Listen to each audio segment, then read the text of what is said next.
This afternoon in Chapel Hill, North Carolina, UNC will look to keep their season alive in front of their home fans as the USC Trojans look to end a 25-year Omaha drought by taking on the North Carolina Tar Heels. And this is the lineup that the North Carolina Tar Heels, the visitors in this game too, will put out. Eric Paulson's had a tremendous tournament, but there are a couple of changes to their lineup against a righty. Yeah, one of the biggest differences, Ron Kelly's, he's going to be entering the ballgame. Usually he doesn't hit against right-handed pitchers. They use him for lefties. They also moved Cooper Nicholson down in the lineup, moved Colin Heineck up in the lineup because of the recent struggles for Cooper Nicholson. And Grant Govell will get the start for the Trojans, the first team all Big Ten performer, the sophomore right-hander, tasked with trying to get them to Omaha today. What's going to be interesting with Govell, actually reverse splits. Righties fare better against him than lefties do. He has a really good changeup that he likes to throw against lefties. The first pitch of game 2 of Super Regionals is outside to Jake Schaffner on the corner for a strike. It's 0-1. Schaffner to get things going. For North Carolina, the transfer from North Dakota State. He takes to the count 1-1. You can tell we're excited because we're already jumping before the umpire tells us what the pitch is. 1-1 the count to Schaffner. He's had a terrific year. And he drives that one to center field. Going back on it is Walter Urban, who makes the catch in the alley in left center for out number 1. One away here at the top of the first for North Carolina, and their head coach Scott Forbes in his 6th season. Do you think he was loose before the game? Yeah, I mean, looser than I feel like any head coach would be, knowing that, hey, this could be the last. But when you know your guys and your team and who you have on the mound, very loose and like, hey, it's just another game. We got to go out. Yeah, I mean, he also was right as Gavin Gallagher stands in. It's not like North Carolina played poorly yesterday, right? He goes to his relief ace in a big spot. He hangs a slider. Yep.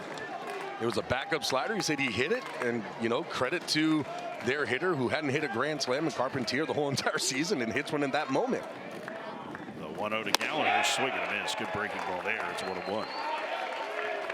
But you also have to trust in your guys, too, and that's what I feel like the biggest thing for Scott Forbes is. Trusting in his team and understanding they've been in these kind of situations before, and they've been able to excel. We saw Walker McDuffie there, the relief ace who gave up the grand slam yesterday. It was a rare rough outing for him this season. He's been consistently good.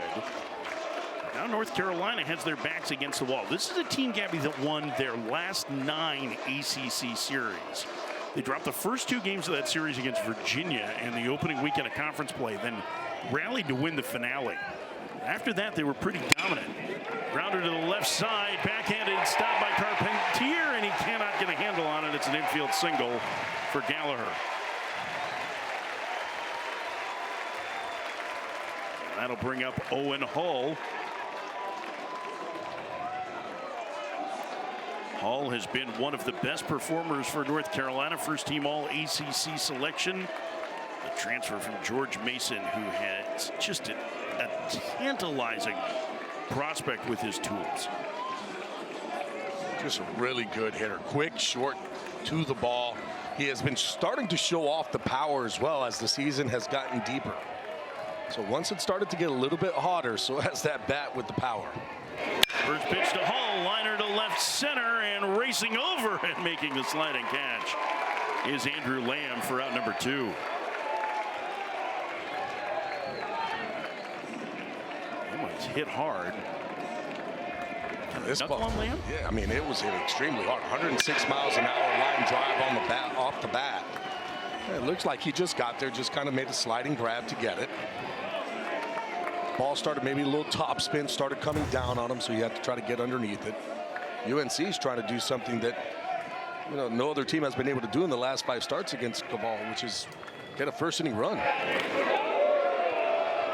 Through the first, and Gallagher back standing, Macon Winslow. This is one of the bats that they need to get going in the North Carolina lineup. Transfer from Duke, DHing again, a catcher by trade. He takes a strike. It's 0-1. See the breeze blowing in slightly from center field. Actually, more than slightly. Steady. Steady. I like that. Look, Gavel on the mound, I guarantee that he's looked back at that too and said, okay, like you can make some a little bit mistakes because it's not going to be easy to hit a home run in this park. And this park usually does play big when that wind is blowing in.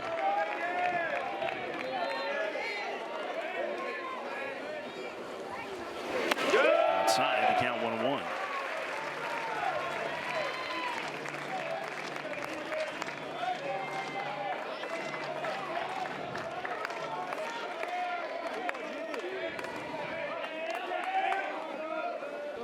Gallagher, a modest lead from first, and Winslow can't hold up. They count 1-2. Fans didn't like it, but it sure looked like he swung. Yeah, it looked like he went around on that one. There's a lot more edge and energy to this crowd early on than there was a day ago. Understandable, the season on the line for North Carolina today. And their offense really got going early in that game against Mason Edwards. They did a great job. They forced the Big Ten pitcher of the year out after 3 innings. Paulson waiting on deck, hoping for a chance here in the first. Winslow takes strike 3 at the bottom of the zone, and the inning is over. Scoreless first for Grant Gavel as he paints at the bottom of the zone to get out number 3. Yeah, big time pitch, fastball, 91 miles an hour, bottom of the zone, strike 3. Winslow didn't like it. It was interesting reading D1Baseball.com this week. They had opposing coaches talking about lineup construction. And for USC, in Aaron Fitt's article, they said the bottom of the lineup you can pitch to. That hasn't been the case for the Trojans of the postseason this year. They've absolutely been crushing baseballs in the bottom of the lineup. And that's what makes it tough when you face a team like the USC Trojan, when 7, 8, and 9 have been doing those type of numbers. Andy Stankiewicz, the 4th-year head coach at USC, former big league infielder. That's what's on the line for USC today, looking for their first trip to Omaha in 25 years. And they will have to do it against one of the top pitchers in the ACC the last 3 years, Jason DeCaro, making what will be his final start at the Bosch. He's been absolutely fantastic since his freshman year. He has been the Friday night starter, thrust into that spot because of injuries, but still here at UNC being a Friday night starter. By the way, he was 17 years old when he was doing that in his freshman year. I mean, you look at the numbers this year, a 2.54 ERA. There's a lot of strikeouts in his game. Great command of all 4 of his pitches. It's more poise than anything, right? He's just a pitch maker, it feels like. He knows how to throw a baseball on the mound. And he will spot the corners. He will go from corner to corner. He can pitch on all 4 quadrants. He's able to utilize his curveball. He's able to have that slider working away from the righties. Just a very good pitcher. And with the wind blowing in, not a bad day for a fly ball pitcher either, as it started to shift from right to left. Abri Covarrubias, the leadoff man, the second baseman for USC, takes a strike. It's 0-1. Covarrubias, the glue that holds this USC team together. The pitch. Foul back. It's 0-2. The power came on in the second half of the season for USC. Nearly 2 home runs a game over their last 29. And it has really shown up offensively in the postseason. Breaking ball hammered down the left field line, hooking in the corner. It's a foul ball. Curveball was up a little bit, and he hit it hard. That's one of the things that we have seen with this USC Trojan team. If you hang a breaking ball, they didn't miss yesterday, and starting off with they're not missing here today. You got to be able to execute your pitch.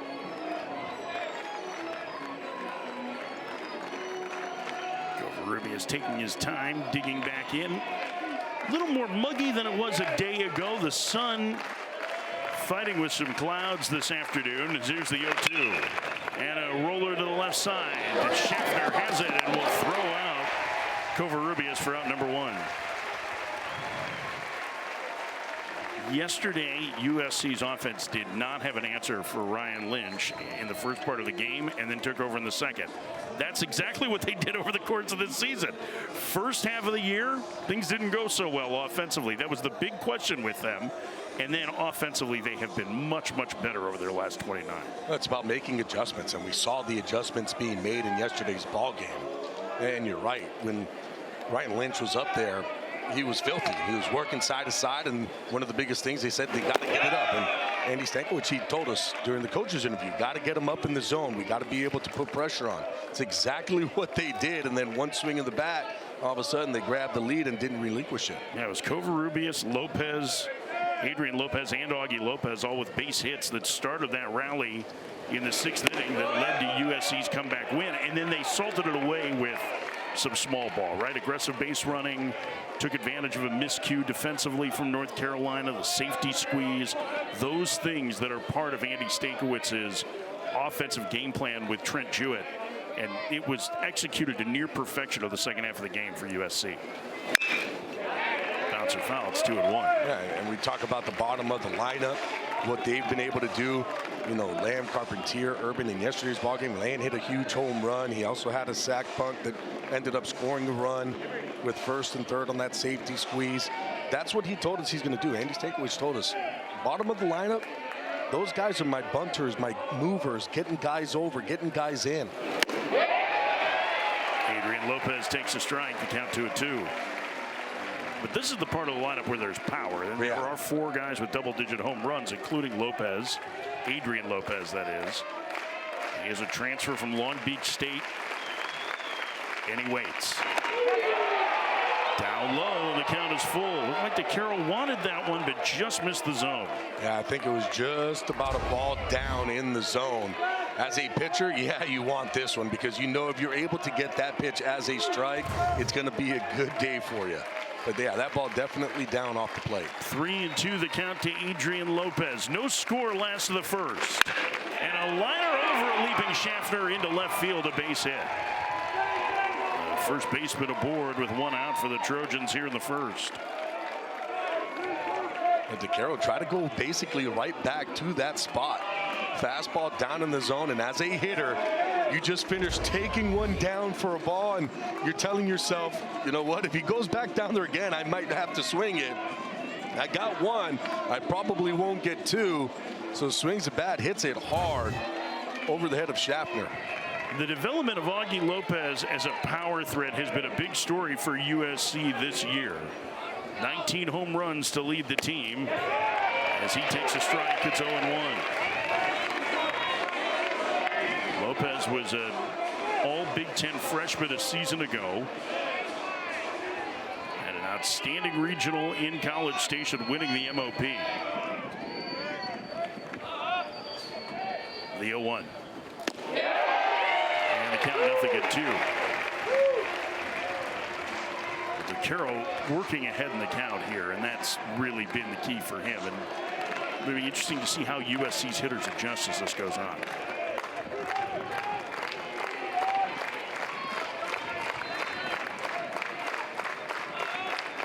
The 0-2. In the dirt. 1-2 to Lopez.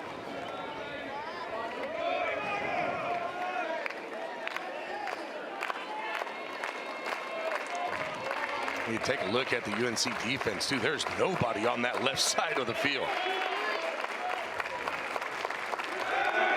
Toss to first to the runner back.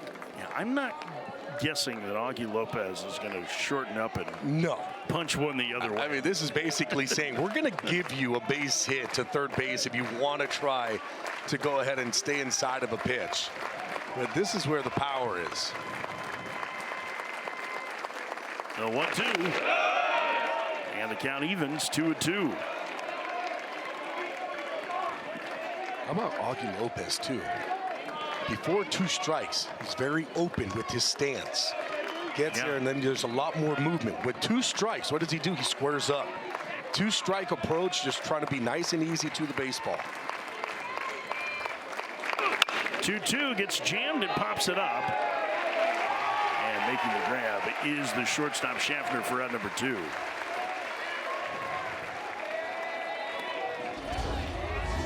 So look at Augie Lopez here. This is before 2 strikes. You see how he's open?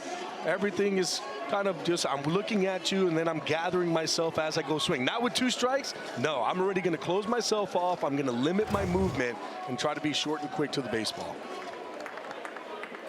2 outs, man at first for Kevin Takeuchi. San Diego area native takes outside 1-0 from Rancho Bernardino High School.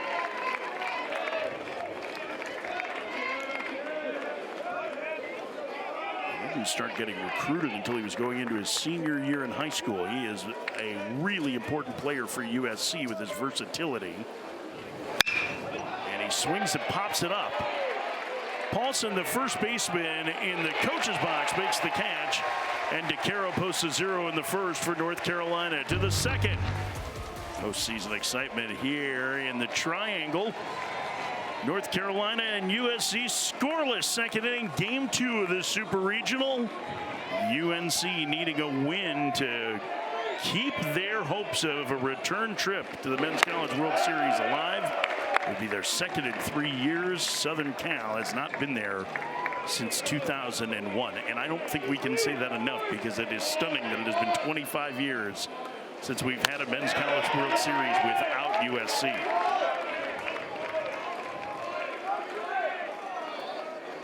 Trying to join the greatest show on dirt. Eric Paulson, the most outstanding player in the Chapel Hill Regional, takes a ball inside, 2-1.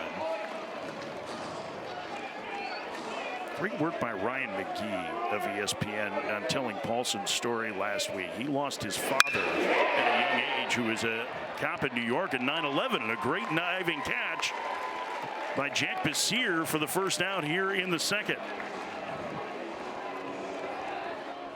Now Paulson hits this ball, a lot of top spin. Gets on top of it. You can see the ball really starting to dive down, and Bessier able to come in. It was a quick first step, making the dive and making the play. Leadoff man gone in the North Carolina second. First pitch misses into Colin Heineck, as Gabby mentioned at the outset.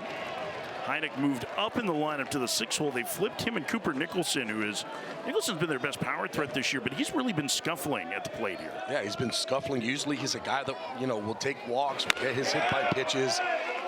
Doesn't really strike out all that much. And for Nicholson, 9 strikeouts, no walks. So they decided, you know what, take some pressure off, move him a little bit to the bottom of the lineup. Now you also have some power in that bottom of the lineup when guys are able to get on. Heineck shows the power deep to left field. It's 1-0 North Carolina.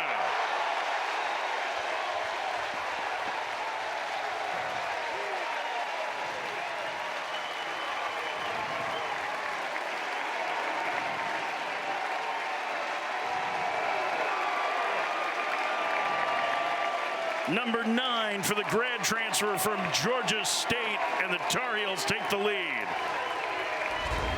I'll tell you what, Heineck said, thanks for moving me up, coach. This is what I'm going to do. 92-mile-an-hour fastball. It's up and in. Heineck does a great job of getting his hands close and tight to his body, catches barrel, 101 miles an hour off the bat, 395 feet. Tyler Howe, the freshman, sends it to left. And dancing underneath it, Andrew Lamb for out number 2. And Scott Forbes pressing the right buttons, saying, you know what, Heineck? I'm going to flip you up there. You've been swinging the bat a lot better. It pays off. A little smile on his face. Knows you're talking about him. 2 outs for Cooper Nicholson. Well, this is the other part of the flip in the lineup, and what the hope is you take some of the pressure off Nicholson with this too? Here, basically, and I guarantee you that the way that Scott Forbes probably told him was, hey, look, I want you to be back in the lineup just a little bit, take a little bit of pressure off you, and just be you, right? Go up there and just play your style of baseball. It seems weird to think, but when you, not that you ever got moved down in the lineup, but if it did happen, did it take pressure off you? Do you notice a difference as a hitter? You know what? It does take a little bit of pressure off where you kind of stop thinking, right? Like the biggest thing for hitters is you overthink. And when things are struggling in one spot, sometimes it's nice to all of a sudden just get moved to a different spot in the lineup. You know, now things change a little bit in the dugout when you're getting ready, when you're coming in. You don't feel like you're rushed. Usually in the middle part of the lineup, it seems like you're always going to hit, right? You're always getting your stuff on or having at least ready. Now you're able to just take a deep breath. Nicholson fouls it back. Battling here with 2 strikes. There's Jason DeCaro, who's been staked to a lead. It's not your starter that's just sitting there by himself on go day, is he? Hanging out with his teammates right in the thick of things as Nicholson's hit by a pitch. That's one of the things, too, that Scott Forbes told us. He's like, usually he's a guy that goes up there and either walks or he gets hit by a pitch, and we haven't seen that. All of a sudden gets flipped to the lineup. First AB hitting that 8 spot and getting hit by a pitch. The number 9 hitter, Rom Kellis, will bat, and this was the other difference in North Carolina's lineup. Normally Carter French, a left-handed hitter, has been playing in the corner outfield spot, but Kellis has been hot. And the reverse splits for Grant Cavell that you highlighted at the outset are pronounced as Kellis swings and misses. Let me give this to you real quick. His left-handed hitters, the OPS against, 390. Righties, 698. It's 300 points higher against righties. It's still good, really good against righties, but it is amazing how different it is. I mean, it's 111 points higher in average, too, righties to lefties. So righties hitting 242, lefties hitting a measly 131. The 1-1. Kellis launches it to left field. Lamb going back. He's at the fence, and he will haul it in. Kissing up against the wall as Kellis just missed. But North Carolina gets the lead thanks to their catcher, Colin Hynek. Oh, gets a fastball, boy, doesn't miss it. Crushes the ball to left for 101 miles an hour, giving UNC a 1-0 lead.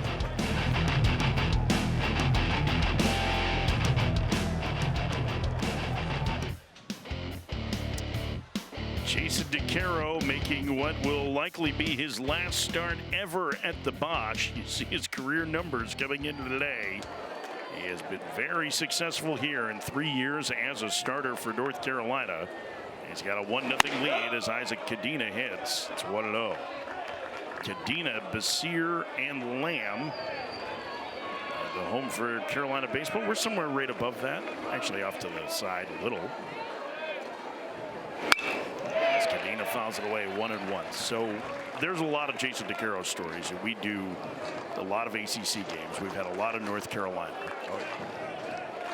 My favorite is still the one that the reason why he was 17 years old as a freshman is his parents accidentally enrolled him in kindergarten a year early.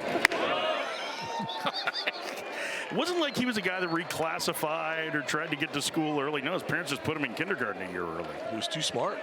Teacher said he already knows his ABCs. We got to move him along here. Needed to get him out of the house, I guess. Down it in. They count 3-1. He was 17 for most of his freshman year. His birthday's at the end of April. And that season, as Gabby mentioned, he started in the rotation as their Saturday starter. That one popped out into shallow left. Schaffner will give way to Ron Kellis, who makes the catch. And the leadoff man gone to start the USC second. But he was originally going to be the Sunday starter for North Carolina. Jake Knapp got hurt before the season started. Had to have Tommy John surgery. They slid everybody up. Folger Boaz moved to Friday. DeCaro moved to Saturday. And then Boaz got hurt. And the last half of the season, DeCaro was a Friday starter, including starting the opener in Omaha for this team. Then last year, he was the Saturday starter behind Knapp. And this year, he's been on Friday all season long. He is a very, very important arm for North Carolina. 2-0, and he is one of Scott Forbes' all-time favorites. Yeah, and I'll tell you this, he's only going to get better. He's only going to get stronger. He's a very strong kid, and we saw it. I mean, we see the progression from year in to year out. When he was 17, 18, 19, he finally turned 21 this year. But you could definitely see that progression. He was always a big kid, tall, and then all of a sudden started working out. Now he's getting the definition in his legs. That's only going to he's only going to get stronger. That arm strength is only going to build. 3-1.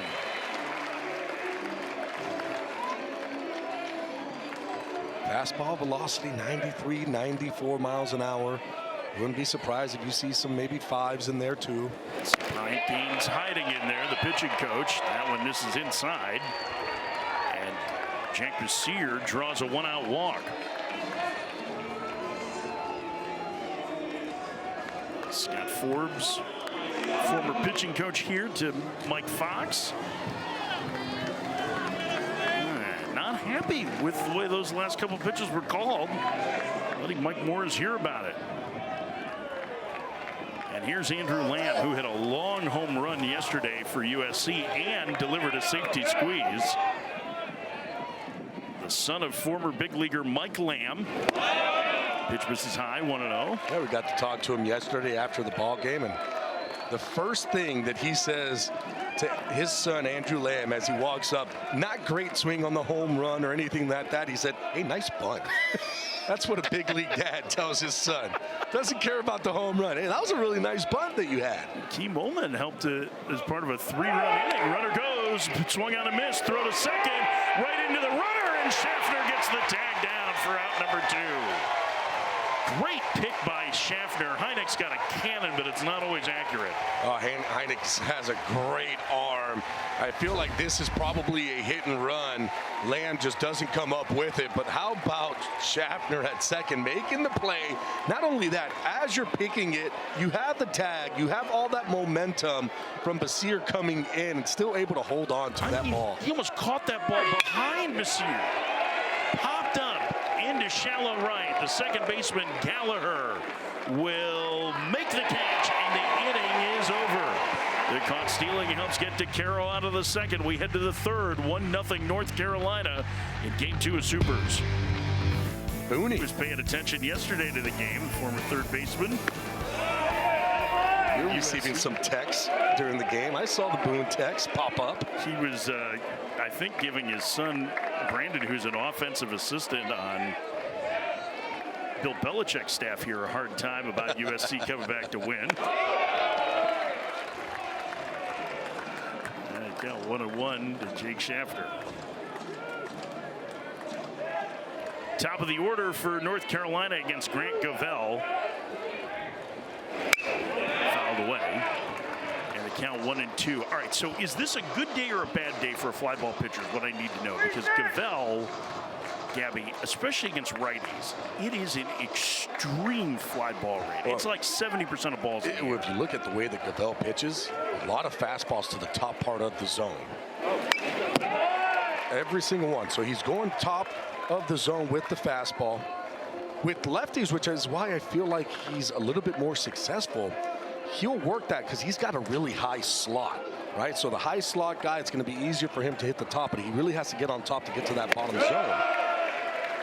Against lefties, he'll hit that bottom zone with the fastball, and then he plays the changeup off of it. That's why he has a little bit more success off of that.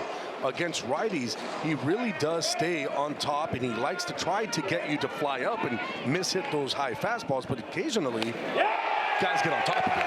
Schaffner hit by a pitch to start the third. Second hit batter for Govell, the leadoff man aboard for North Carolina here in the third. The NCAA Men's Super Regional coverage continues this weekend across ESPN, ESPN2, ESPNU, and ESPN Plus. For more information, visit ncaa.com, the home for all NCAA championships. Leadoff man aboard for Gavin Gallagher, team captain. There's a lot of Carolina blue here today. Count 0-1 to Gallagher. Future Tar Heel.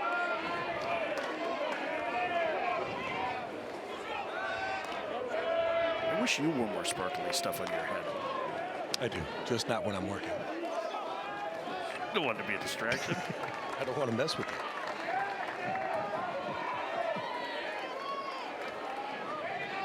you. Here's the 0-1. Gallagher in the air to right center. Wynn's going to knock that down a bit. Jack Basir will haul it in for out number 1. Shafter back to first. See the breeze. It's crazy, too, because we're looking at the breeze, and all of a sudden the flag will be blowing in. And then 2 seconds later, it starts blowing out to left. Then there is no wind. It's really crazy right now, the swirling of the wind we have at the stadium. I mean, I'm enjoying it because we're getting a breeze. We are getting a nice little breeze in here. That is really nice. Or maybe it's just my fan for you. Oh, thank you. Throw over to first, and the runner's back. The amount of ancillary equipment that Gabby's able to pack to bring with for the booth for our comfort is impressive. They're all lined up at the field hockey stadium to watch this. Right center field.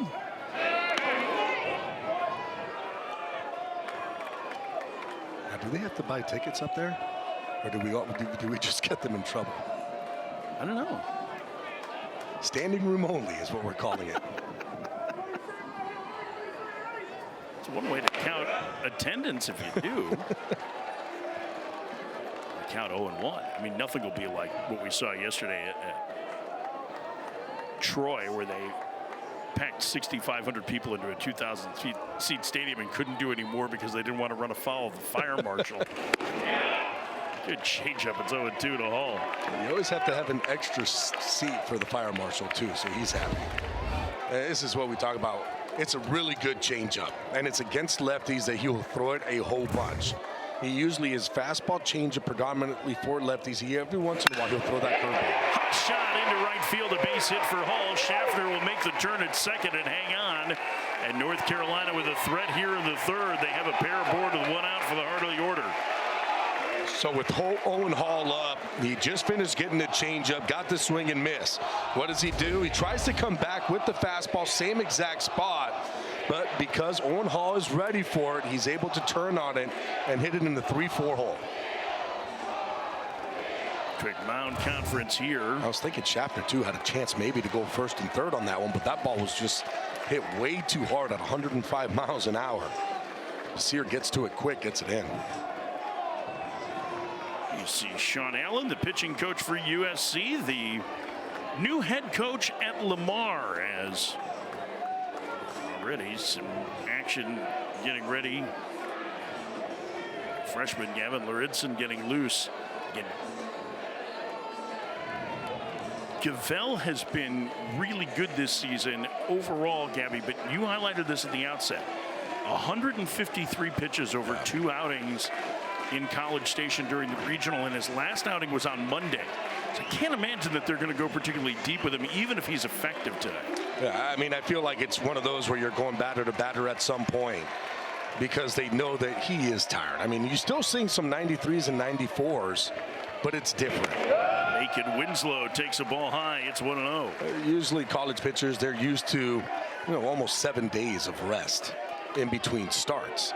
All of a sudden, you throw a little wrinkle in there of a 5-gamer or a 5-day, and makes it a little bit tough, especially after throwing on a Friday and then a Monday. Winslow sends that one down the left field line. It's hooking and going foul. A little off the end of the bat. The count 1-1 to Winslow. Well, Gavel also has a Tommy John surgery on his resume. He had that in high school. In fact, when he was committed to USC, they told him to take a gap year. Wouldn't you love to have a gap year where you don't do anything? Well, I mean, luckily they told him you're going to have a spot. Yeah. You're going to come back. You're going to come back. You're going to have a spot available. Just go ahead and take your gap year. For a second, runner back. They let him rehab. He said he was so bored the whole time. He said all I could do, I couldn't take any classes. So he's like, I read books, I worked out, I picked my sister up from school. That's it. That's all he did for a year. Read books, huh? That's what he claims. Bouncer off his foot and foul. That's what I'll tell my parents and coach, too. I read a bunch of books. He didn't say what books he was reading. That's true. Comic books or books. Graphic novels, those books. Hey, look, you go to USC, you've got to be pretty smart. You have to be well read. It is a good school. a very good school. 1-2 the count. The pitch fouled off the mask at Cadena. Winslow stays alive. Oh, being an ex-catcher in the minor leagues, those are not fun. They rattle your head. Your jaw starts to hurt because it feels like everything gets pushed back. Your ears are ringing. That's a fun one. Oh.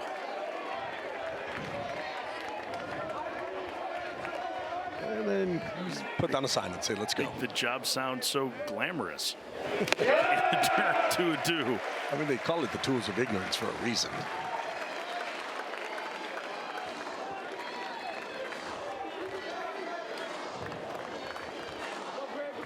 North Carolina threatening here in the top of the third with one out. They already lead 1-0, trying to force a winner-take-all game tomorrow. The 2-2 instead of tossed to second.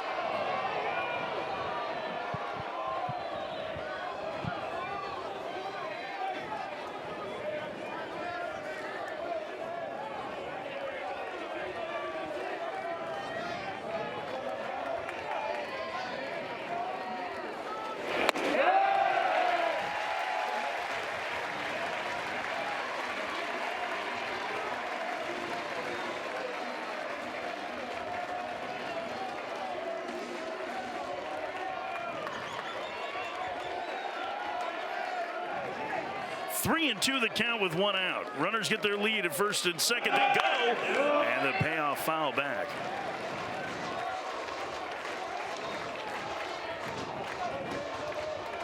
Well, you got your two guys that can steal bases on the bases right now with Schaffner and Hall. So it's a right situation to say, you know what, maybe let's press it. If you can hit the ball in the gap, you're going to be able to score from first if you're on the move.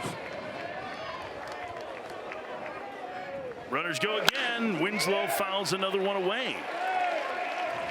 Now, at a certain point, a base runner will look at his head coach and say, I'm good.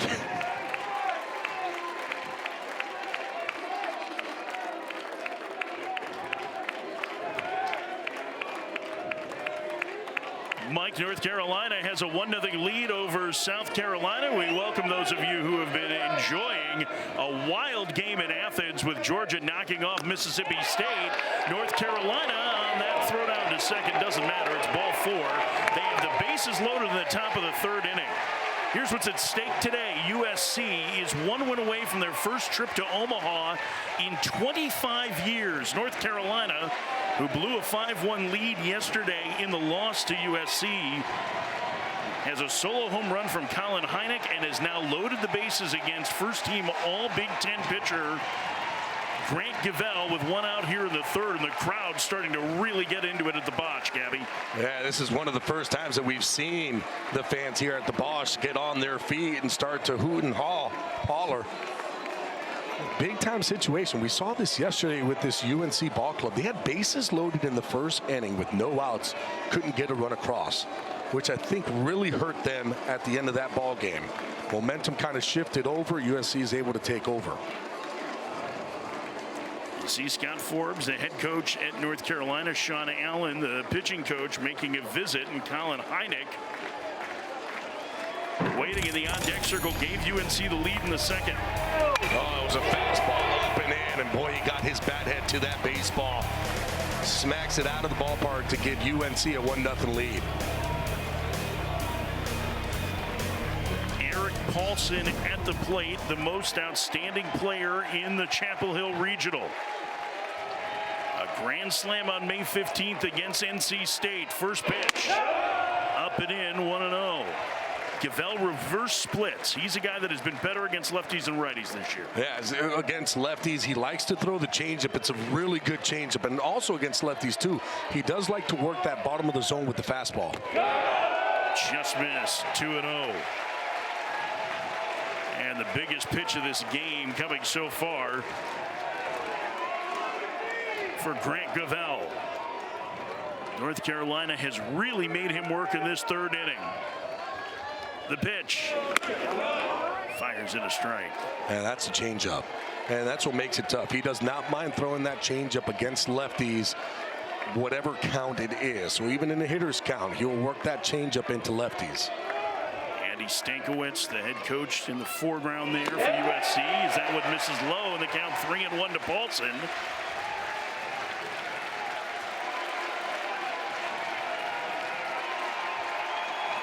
And this third inning has really turned on Gavell. Their starter Mason Edwards lasted just 3 yesterday. Gavell, who did yeoman's work in the regional, throwing 153 pitches behind 3-1. Paulson swings and skies one. On the infield in foul ground, it's Kevin Takeuchi, the third baseman, who makes the catch and a big second out. Well, that silenced this crowd. Yeah, Eric Paulson on a 3-1 count. Swings that ball forward. This is an elevated fastball, top of the zone. Paulson being a little too aggressive on that pitch, ends up popping up into foul territory. Would have been an infield fly if it was in fair territory. But now here is Colin Heineck, who homered his last trip, and Gavell has allowed 14 homers this year, 11 to right-handed hitters, including the one to Heineck. It's 0-1. Heineck hit that fastball his last AB. Gavell does not care, going right after him with the fastball again, this time staying down in the zone. Couldn't hold up. On appeal, Brian DeBrouwer says he went around. It's 0-2. Yesterday, North Carolina loaded the bases in the first inning against Mason Edwards and couldn't score. Here, bases loaded, 1 out. Momentum hanging in the balance as North Carolina tries to keep their season alive. Runners get their lead from every station. The 0-2 upstairs. Carolina had opportunities with men in scoring position, but couldn't cash them in game 1. They create a ton of traffic. Swing and a miss. Heineck down on strikes, and Gavell gets out of the bases loaded jam in the third. Grant Gavell, the pop out and strikeout, and North Carolina leaves them loaded. To the bottom of the third, Trojans coming to bat, trailing 1-0. North Carolina leads Southern Cal 1-0 as we head to the bottom of the third. We're joined now by North Carolina head coach Scott Ford. So you guys have created traffic over the last 2 days. Yeah. It seems like the big hit's been elusive. What are you seeing in the at-bats?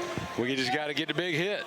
I mean, you keep getting them on there, though. You got to feel like eventually somebody's going to get one. The approach is to see this guy up, and Paulson just couldn't lay off that fastball up. And he made some good pitches to Colin Heineck. I love our guys, though, and we'll just keep competing. You got to move on quick.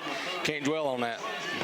Scott, we appreciate the time. Best of luck today. Thank you, guys. All right, Scott Forbes, the head coach at North Carolina, joining us. And you can hear a little bit of frustration in there starting to set in. But this has been North Carolina's offense all year. They have created so many run-scoring opportunities that eventually they cash in, and their numbers have actually been good with men in scoring position overall. Yeah, I mean, especially later, because we talked to him earlier on in the season, and he told us one of the biggest struggles that they had as an offense was runners on third, less than 2, getting them in, right? And then all of a sudden that started to change and flip and started to score a whole bunch of runs. But as a head coach, Scott Forbes, he's out there, he's seeing it. He saw what happened in yesterday's ball game, where in the first inning they could have really opened up the game, couldn't do it.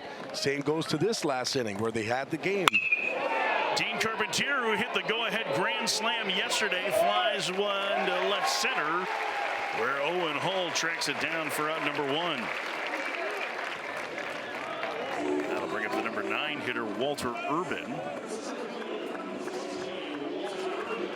Jason DeCaro's been sharp so far, Gabby. Yeah, I mean, efficient. He's looking like that Jason DeCaro that we have seen in his career.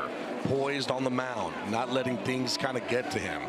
One of the biggest, issues that he's had this season, in my opinion, has been maybe a little bit more on the walk side of it, of giving up the 3 passes. On the ground is short. Schaffner will throw to first, 2 outs. Let's take a look back at what happened in game 1 of this Super Regional yesterday. It was a 5-1 North Carolina lead heading to the 6th.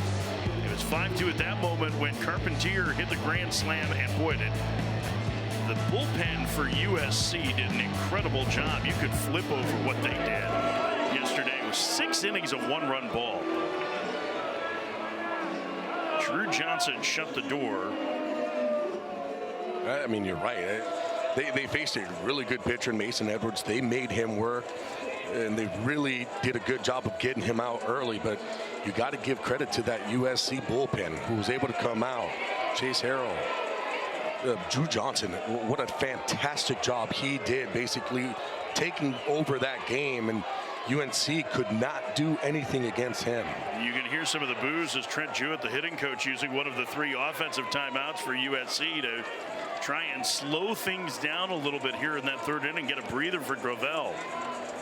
Only 4 pitches to the first 2 hitters for DeCaro in this inning. Yeah, if I'm DeCaro right here, I'm going fastball right down the middle. Because you think he's taking? Gotta think he's taking here. Let's see if DeCaro agrees with Gabby.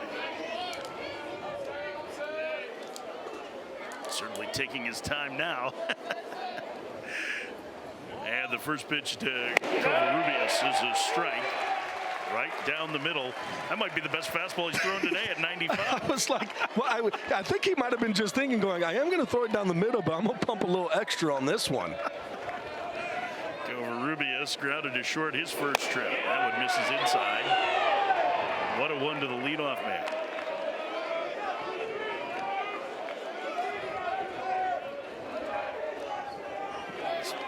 Disappointed that Scott Forbes might be in the execution right now offensively. He's going to be thrilled with the way DeCaro is throwing. Yeah.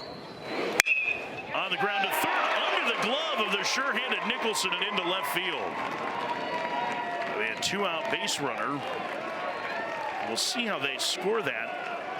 That's an error, and it feels like that's a good call. Yeah, I mean, the way that he went after that ball, I don't know what happened. He is playing up. Ball comes off the bat at 93 miles an hour. I don't think he's just was able to get there. He tried to just stay back, and instead of getting himself in front of that baseball, try to play it off the side, it just went right underneath his glove. So a tying run aboard for Adrian Lopez. Lopez with 13 homers. He's a guy that they have actually worked on to try and get the ball in the air to the pull side more with. As he's late on that fastball, it's 0-1.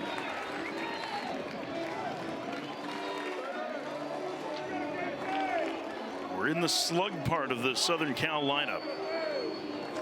Andy Stankiewicz, who loves to play the inside game, will let these guys cook.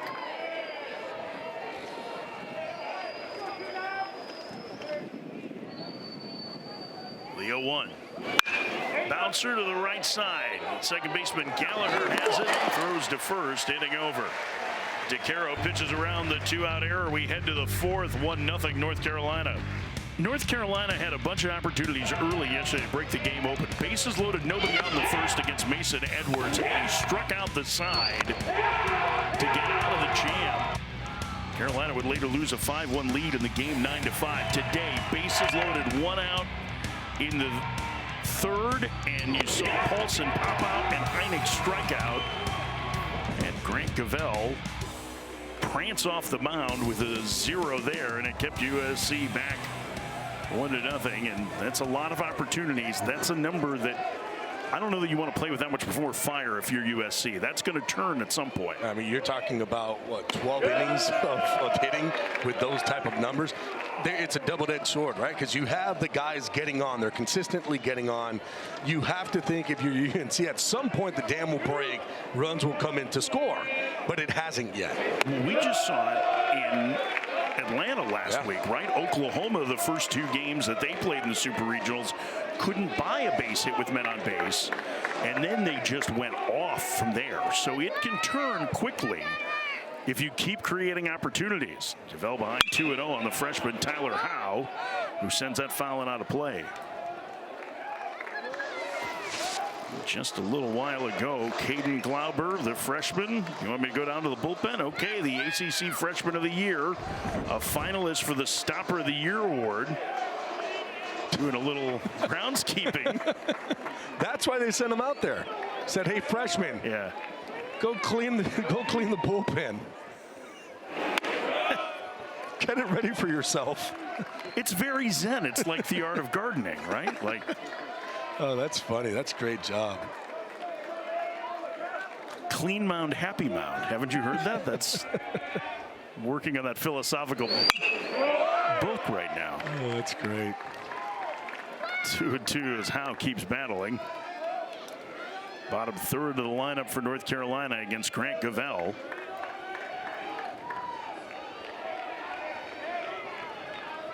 The little guy's got his pom-poms and the fan going.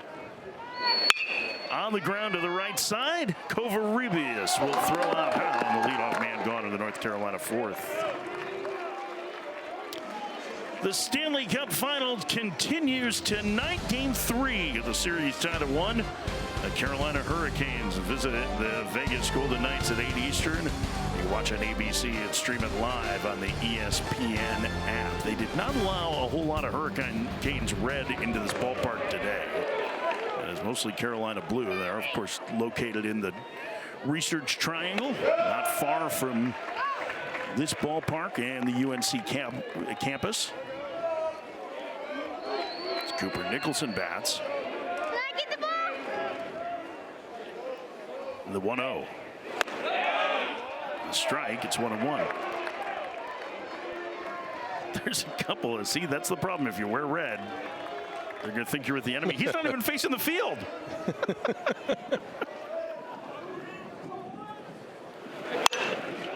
Nicholson pops it up behind the plate. It'll get out of play.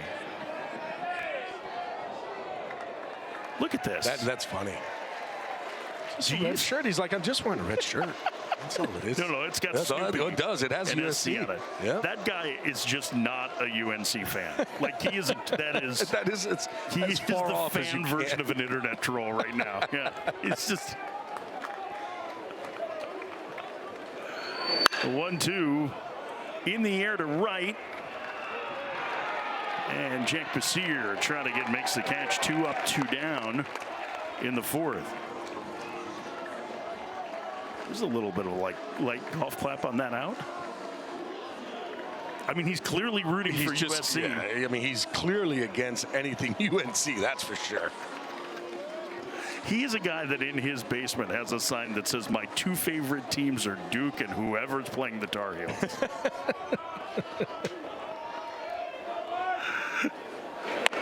Two outs for Ramkel as the 5th. 0-1 the count. Now that is a guy whose allegiances are well known. That is Roy Williams. I love the hat. Great basketball coach. Yeah, the Panama hat plays. He went with Carolina blue and not the bright pink he had on yesterday, trying to change the mojo a little. He is a huge supporter. Yeah, doing anything he can to try to help out. The first time he met Scott Forbes, he called Forbes Scotty Boy, and he calls him that to this day. A 1-2-3 inning for Grant Gavell. Very sharp. North Carolina, though, leads USC 1-0 as we head to the bottom of the fourth. The University of Southern California has an incredible legacy in baseball. You see the most men's college World Series titles of any program, 21 appearances, but it's been a quarter century. Rod Dato, their legendary coach, 11 national championships and 2 Hall of Famers. Tom Seaver, Randy Johnson. Randy Johnson and Mark McGuire played together at USC. Just think about that for a second. That's when Randy Johnson didn't really know where the ball was going either. He had no idea. It was 100, but good luck when you were up there hitting him. Do you know the story about how he figured out how to throw strikes? He's told me the story 100 times. No. We used to work together. That's a name drop. Augie Lopez files it back. He was pitching in Texas, and Nolan Ryan and Tom House, another former USC standout, noticed that he kept landing on his front foot on the heel of his foot and not the ball. And they made that adjustment with him, and that's when he went off. That's when he was still with Seattle, and all of a sudden he went from this guy that was Nuke Lelouch, right? Like struck out 18, walked 18, hit the Bull mascot twice to, oh my gosh, that guy is the scariest human being alive. Pretty cool. That was when he hit you on purpose, you knew it. Before you didn't. Did you have that experience? Did you Not against him. I never got to face him. I was going to say, because 07 or 08 was 08 last year. I believe. I never got to face him. I wanted to. Ice cream here at the Bosch. 2-2 the count to Augie Lopez, the leading home run hitter for USC Bats. Swing and a miss. He's down on strikes, so the leadoff man gone. in the USC fourth. Well, I'll tell you what, DeCaro's looking real good, and we talked about it, really good with every one of his pitches. This is the curveball. Lot of dive down to it.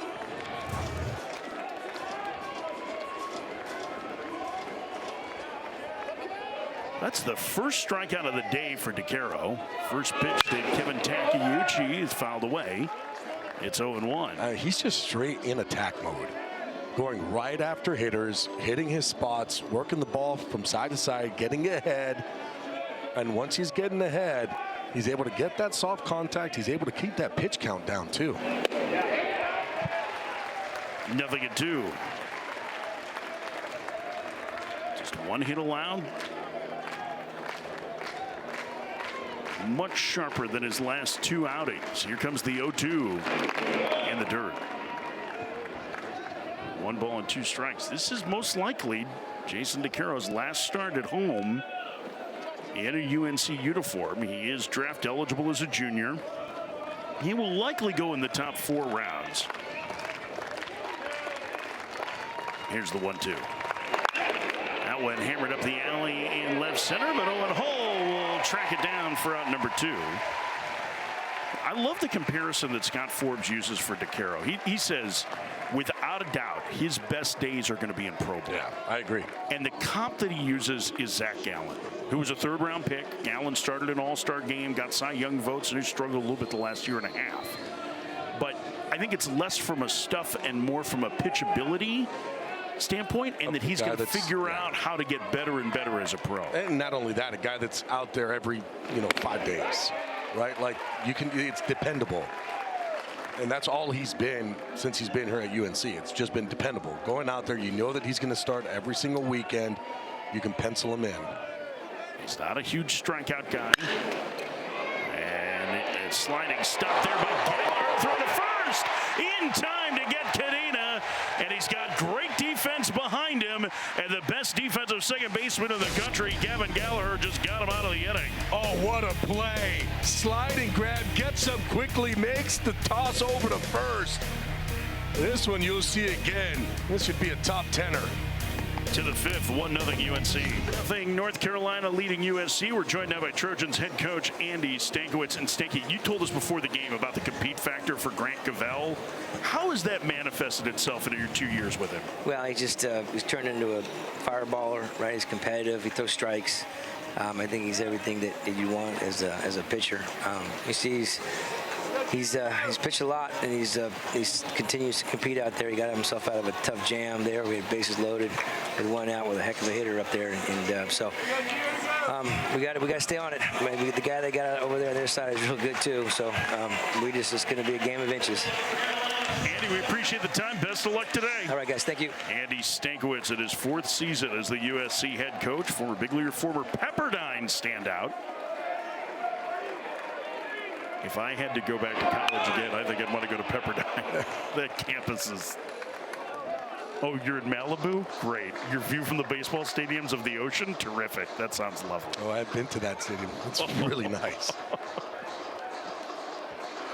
It's not the greatest for a home run hitter, that's for sure. No, I think there's marine layers, and then there's the entire ocean blowing, the wind blowing the ball down. But a nice breeze from the side out of winds occasionally. 0-2 the count to Jake Schaffner. 1-0 North Carolina, the visitor, even though this game is in Chapel Hill for game 2.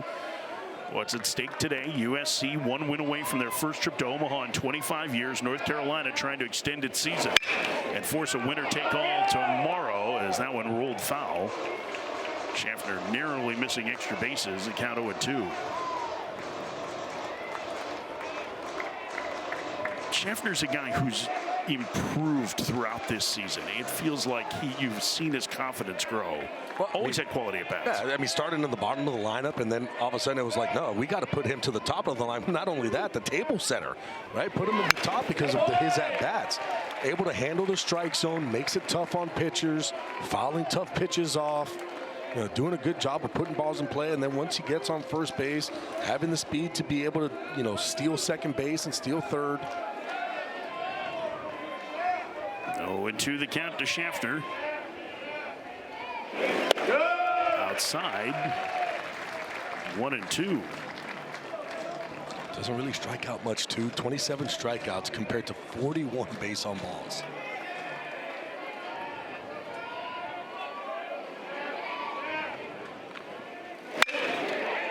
To first, Adrian Lopez will take it to the bag himself.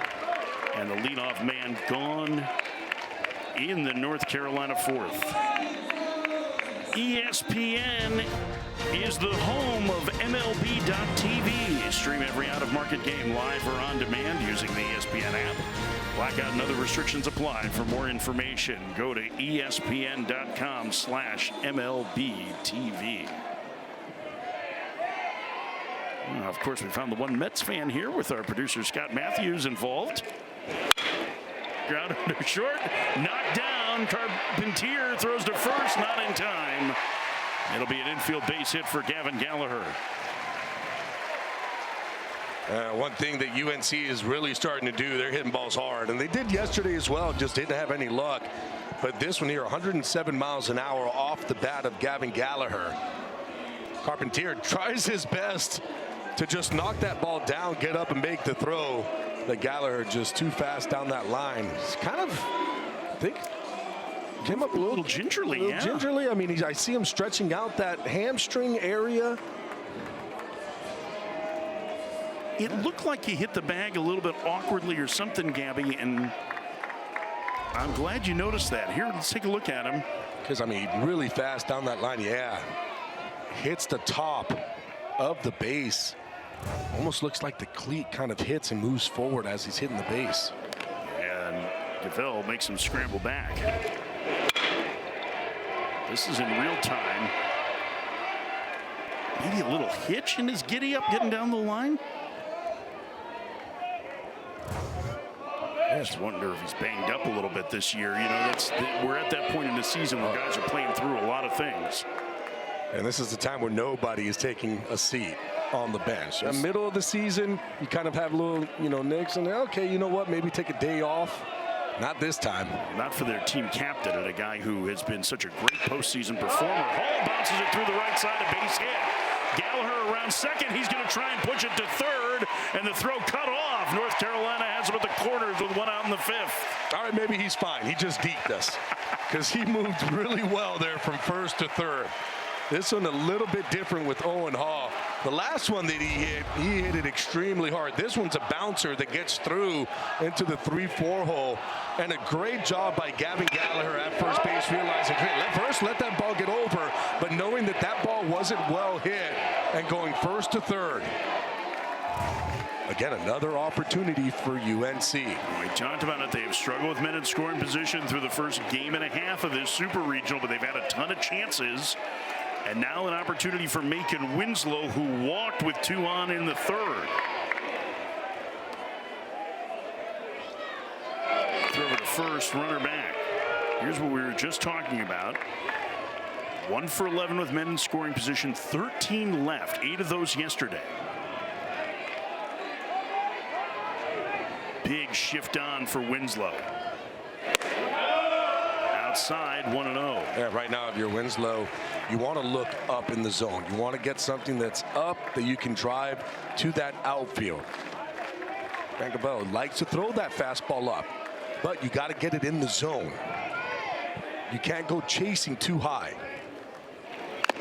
Fouled away. And that's the one you're looking for right there. In the strike zone, top of the strike zone. Something that all you're trying to do is just touch that baseball. Thinking big part of the field.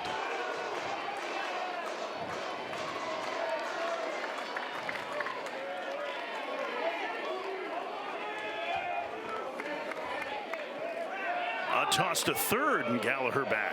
Whoa, I don't see the pick off the third very often, do you? Trickery right there.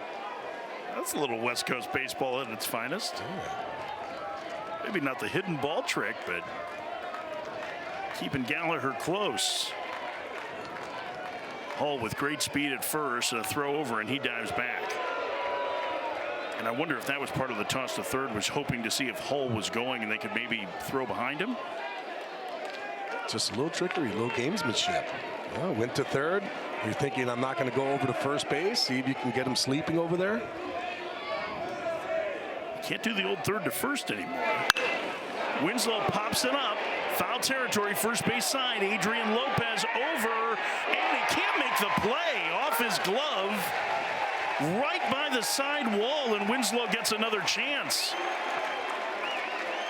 And here it is. As a first baseman, what you want to do is you want to get to the point, right? You don't want to keep drifting underneath this ball. That's exactly what it does, because then you don't know where you are on that fence. Where if you get to that fence first and now you know where you are, you can work away from the fence, makes it easier for yourself. And now a second chance for Winslow. And maybe this is the break that UNC has been looking for. The pitch. Popped up, foul, and out of play again. I mean, getting the right pitches, swinging at the right pitch, just underneath. Right now, that bat head is just dropping to that baseball. So as a hitter, once I feel that, okay, I got to make an adjustment right now at the plate. I can't wait till my next at bat because we got guys in scoring position. I got to feel like I'm chopping a tree to stay on top. Another throw over the runner back. Pitch count starting to climb a little bit for Gavell here at 82. There is action in the bullpen for North Carolina.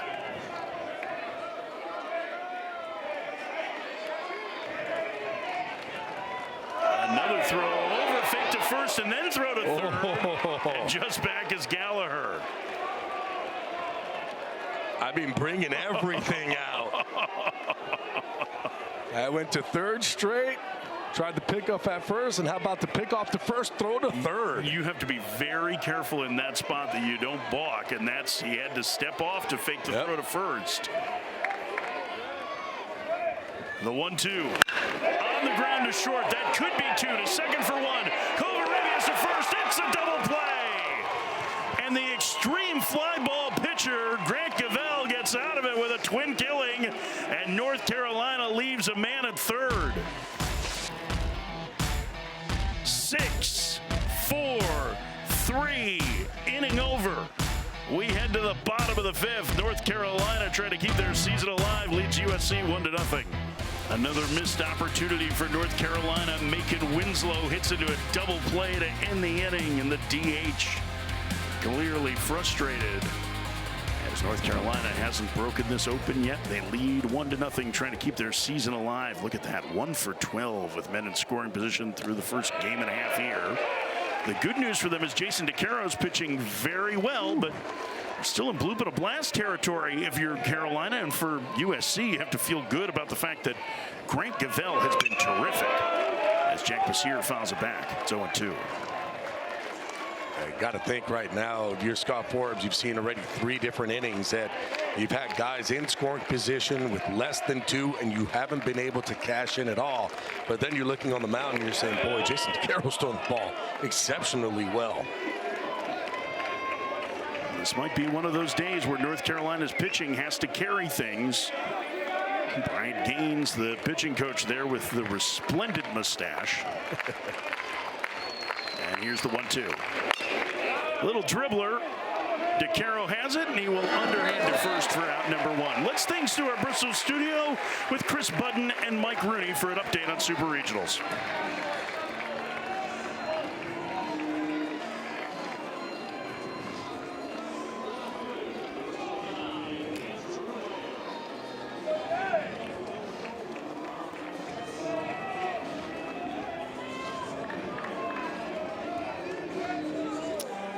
That'd be really incredible news if they were able to pull that off in the Trojan-on-Trojan battle at Super Regionals there. All 3 Trojans in Division I college baseball making it to Super Regionals this year. You don't need to say anything. It's okay. I mean, what am I going to say? That's the kind of nerdy thing that I like. Andrew Lamb swings and misses. It's 0-2. If you're Coach Perrin and my assistant coach, Gabby, is that how it works? You know, it's actually a USC tie to that, right? It's Mike Gillespie, the late Skip Gillespie, who coached at USC. He called everybody coach. They didn't have to remember their names. So that's why Mike Rooney calls me coach. It's because he doesn't remember your name. Here's what they were talking about in the studio. You see the brackets there. Troy 1 win away. West Virginia in a weather delay. Ole Miss beat Auburn last night.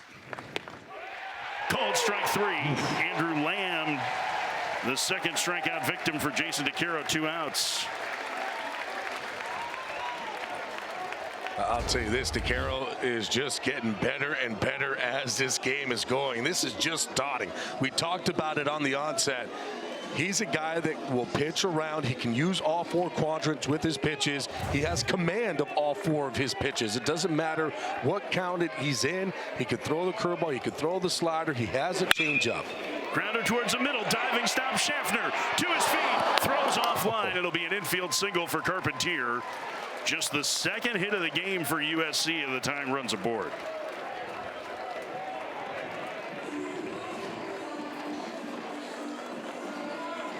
That was a heck of a try by Schaffner at shortstop. I tell you what, as soon as that ball was hit off the bat, I thought that was ticketed to center field. Yeah. I didn't think there was going to be any way he was going to even come close to try to even catch that ball. A great effort, but just not able to get the runner at first. So the tying run is on for Walter Urban, this freshman center fielder. His defense got him into the lineup, but you see the offensive production has been there for the speedy outfielder. First pitch, strike, dotted on the outside corner. It's 0-1.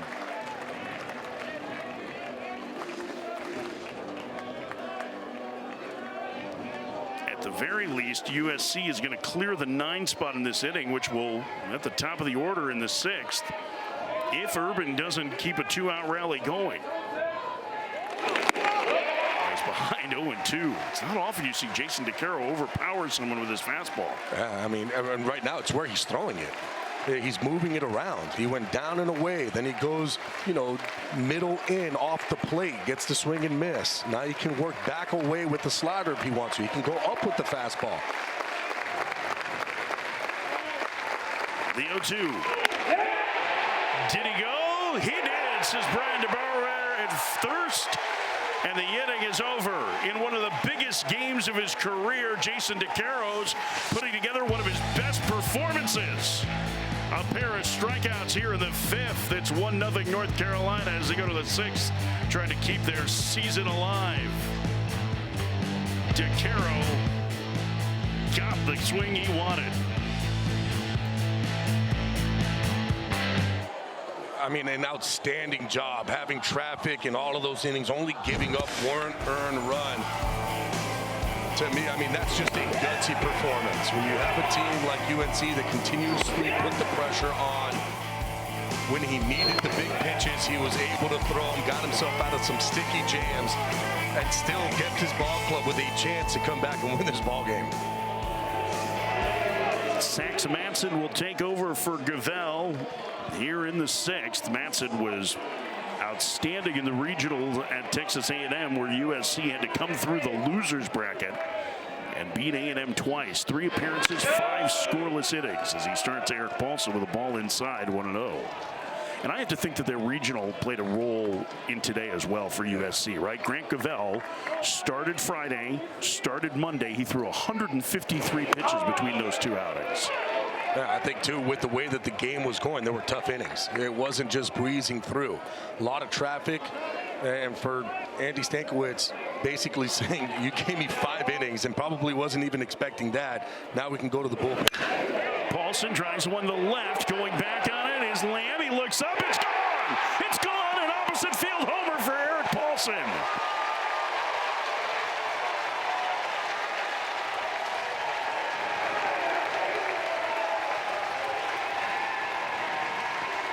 Sax Matson, who's dominated lefties this year, gets dinged up by Eric Paulson to start the inning. It's 2-0 Tar Heels.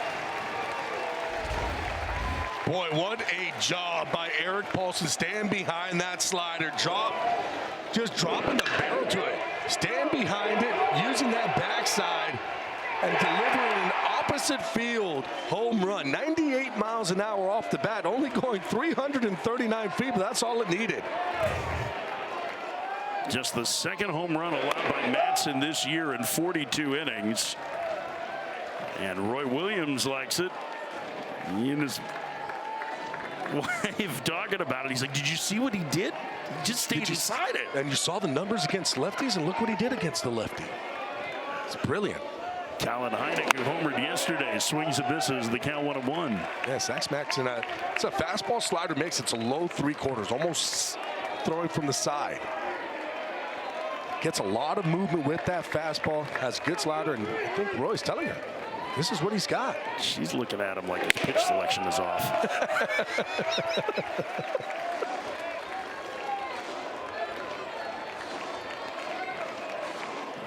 2-0 North Carolina. 2-1 the count to Heineck. Oh, and that got Mike Morris flush. Oh, man. Oh, got him right on the, I think on the shoulder. Oh, man. Boy, the way he spun out of there, Gabby, you know, oh, that did not feel good. That's a strong man, too.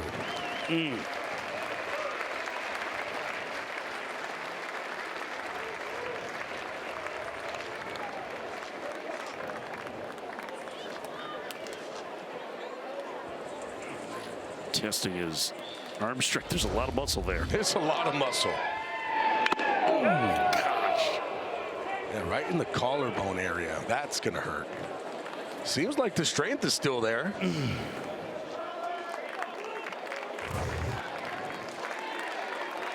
Even though you got a chest protector on, you're still going to feel it.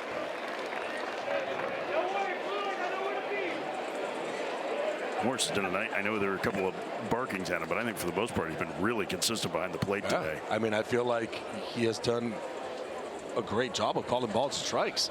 I mean, I understand that you're going to have fans and some coaches that want some pitches that are maybe a little bit off the plate, but I feel like he's been doing a fantastic job. Yeah, nice round of applause from Morris. And it's Scott Forbes, who had a little beef with him earlier. Yeah, he wanted some pitches. Just trying to convince him that. Yeah. Hey, help my pitcher out.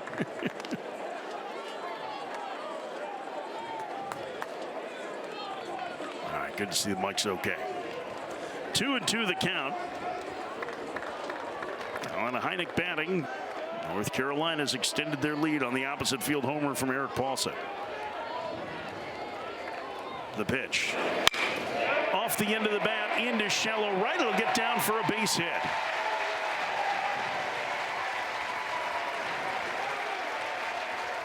Heineck's second hit of the game.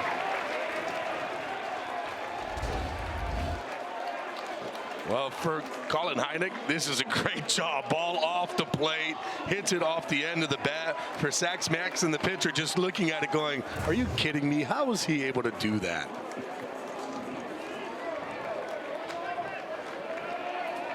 That'll bring up Tyler Howe, the freshman outfielder. And he will square to Bud and bunts it foul up along third. Howe, one of the few guys in this North Carolina that they will trust to lay a bunt down. This would be, I guess, if you're looking for a situation with the left on left as good as Matson is against lefties, and with Nicholson and Kellis next, this is kind of one of those rare times where moving a runner from first to second feels right. Yeah, I mean, it's a situation here, too, that if you're Tyler Howe, maybe bringing it with you over to first. Thinking that way that time as he takes outside 1-1. That's a good call because the first one he was clearly trying to go to third. That one it looked like he was. We have a great view of the angle of the bat from where we're at. And Takeuchi, the third baseman, I mean, he's playing in. He's looking for the bunt. So the last thing you want to do is bunt it to the third baseman. Left-handed pitcher falls off the mound towards third too as that one misses and it's 2-1.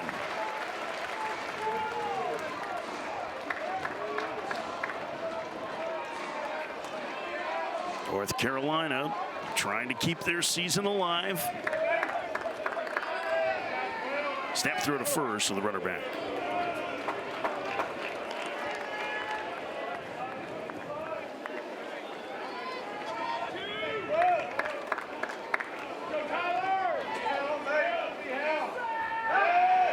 And another throw over. Heineck's not really a threat to run. No.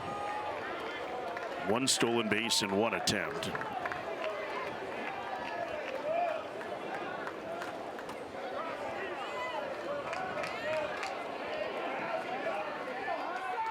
The 2-1. Now bunting again, and he bunts it to third, and it will roll foul again. Count 2-2. Well, do they keep it on here, Gabby, or do you try and let the freshman swing away? You let him swing away. You absolutely let him swing it away with 2 strikes. Go ahead, swing it. Don't try to just put the ball in play. Right? You don't want to just go up there and nice, easy, take a swing. You still want to be powerful. Scott Forbes is using one of their offensive timeouts to talk to Howe about what he'd like. Well, snap. Getting into the situation, coach is talking, maybe telling him, hey, are we going to put it down? I would say no. Well, maybe he's telling him what you said. Hey, let it rip. Let it rip. You know, I don't want swing, 2 strikes. I do not want you to just put the ball in play. Whatever you do, don't hit into a double play. Do anything else. Swing hard. 2-2 the count. Howe is putting again. Oh, hit him. And it hit him. And is he okay?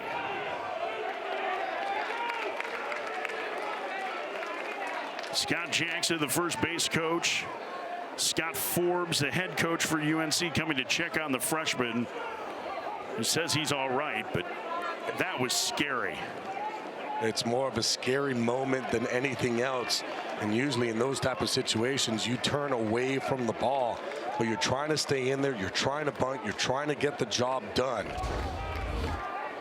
And this ball just rode up and in on him. Tries to get out. Oh, boy.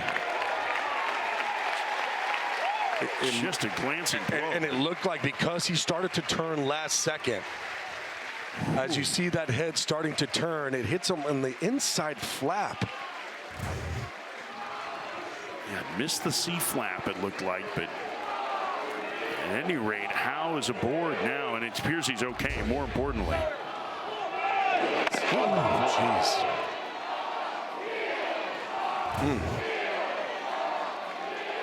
Well, this is the interesting with Cooper Nicholson coming up. He has been struggling with the bat. Hasn't been having those type of ABs. You're in a part of the lineup here. Of course, he has the most home runs as a Tar Heel this season, but does he go ahead and say, hey, we're playing small ball here? Hit by a pitch and flied to right in his 2 trips. 2-0 North Carolina, and they do. He bunts it up along first. And they only play his 2 first for out number 1. That's the first sack bunt for Cooper Nicholson.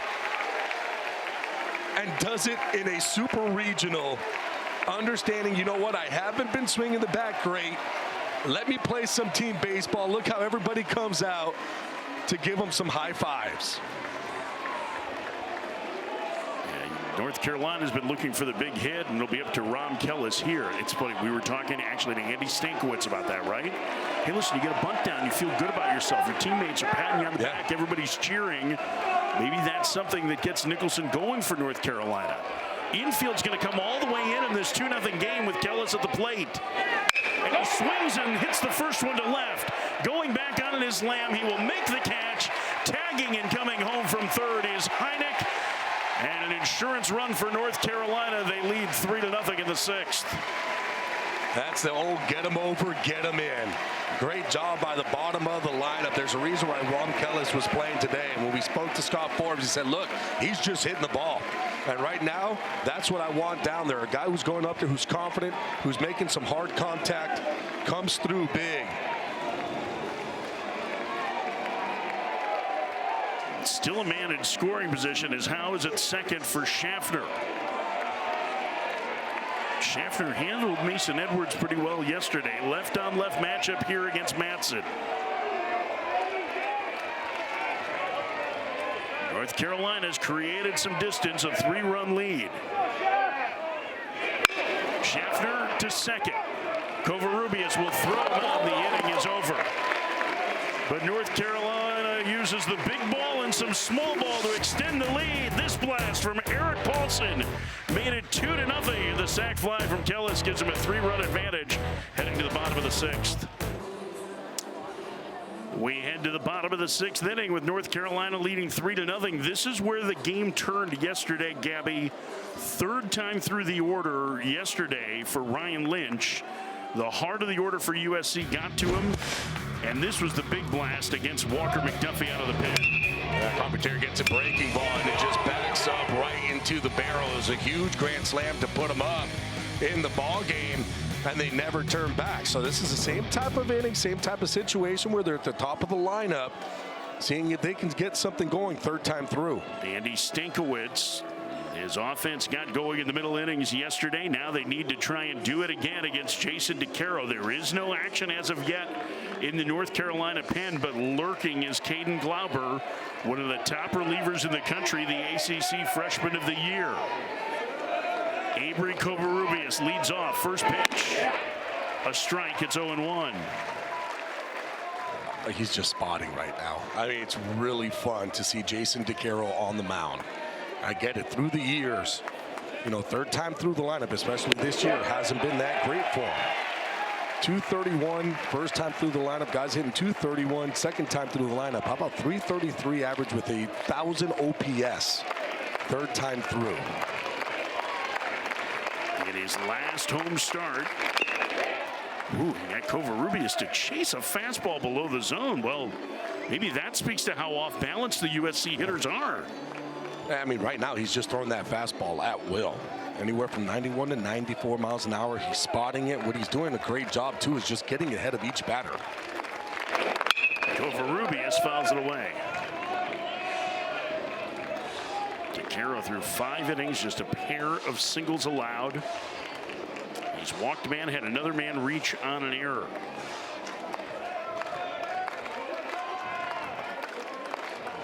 Only 3 balls by my count, 4 balls, I guess, have left the infield. One of them a base hit.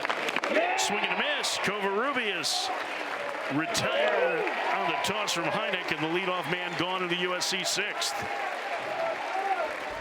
And this is what happens when you're around the strike zone so much. Was utilizing that fastball down in those zones, down in the zone. All that was to set up this pitch right here, the curveball. Starts it middle, about belt high, lets it drop off the plate, down into the ground, gets a big swing and a miss. 4 strikeouts, as you see, for DeCaro. 1 out for Adrian Lopez. Lopez hands one of the 2 hits against him, a base hit to left in the first. He chops it foul at the plate. We talk about only the 4 strikeouts, but all 4 of those strikeouts from the 4th inning on. So he's starting to get those strikeouts as the game has been going. It's almost like early contact in his first couple of innings, getting the quick outs. Now all of a sudden, USC is trying to work the counts, but they keep falling behind 0-2, because right now that's exactly what Jason DeCaro is doing, just attacking the strike zone. There's the 0-1. Nothing at 2. And another 0-2 count.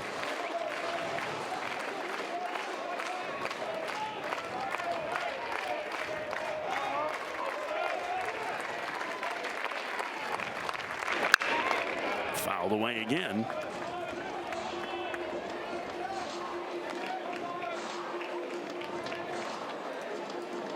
Just 70 pitches through 5 1/3 for the North Carolina ace. Moved into the 2nd spot with Ryan Lynch starting yesterday. Season on the line for North Carolina today. The 0-2. Could not get him to chase. Saw that all the way, did Adrian Lopez.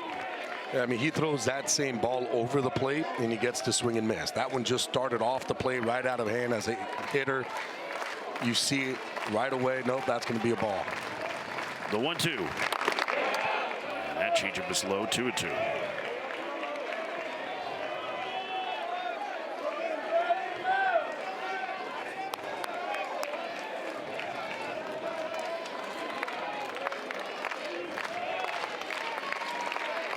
The pitch. Popped up into right. Racing in. Howe going out the second baseman and unable to make the play. Is Gallagher? Did he No, get he it? got No, it. He did. He did get it. Gallagher did get it for out number 2. Excuse me, I got confused by Brian DeBauer's signal saying it was a fair ball, but Gallagher got there and had a long way to go to get it, Gabby. Boy, Gallagher had a long way. I thought Howe was going to be calling for this one. Gallagher coming out of nowhere to make the play.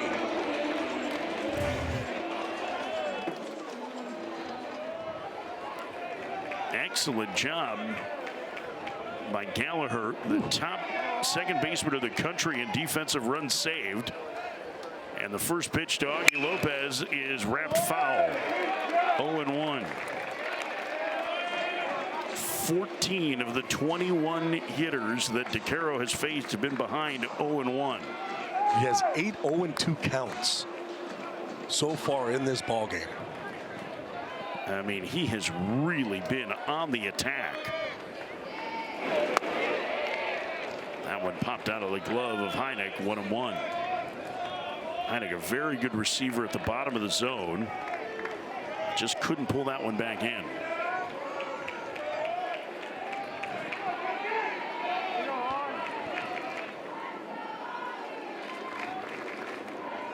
Here's the 1-1. It's 1-2. I mean, velocity is still there too. Anywhere from 91 to 94. It's just painting corners right now for him. He's put this team on his back today, trying to save their season.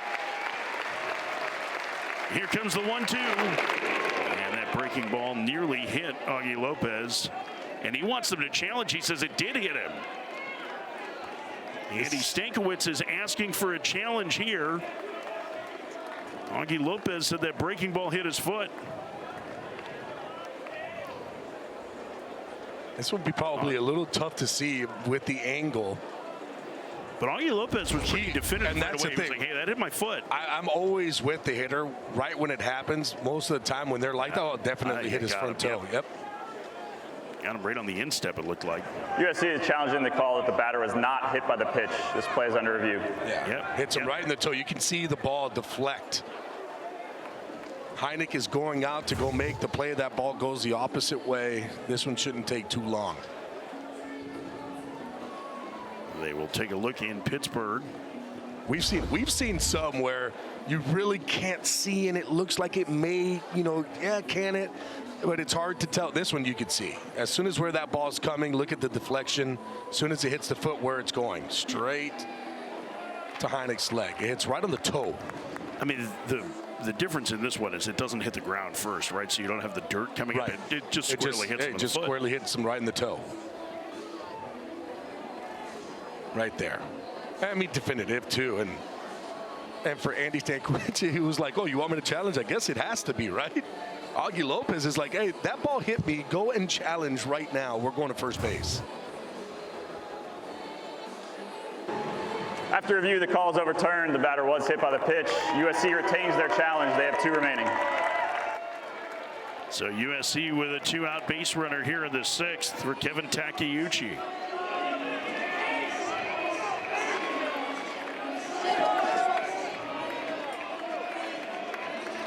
Takeuchi 0 for 2 today.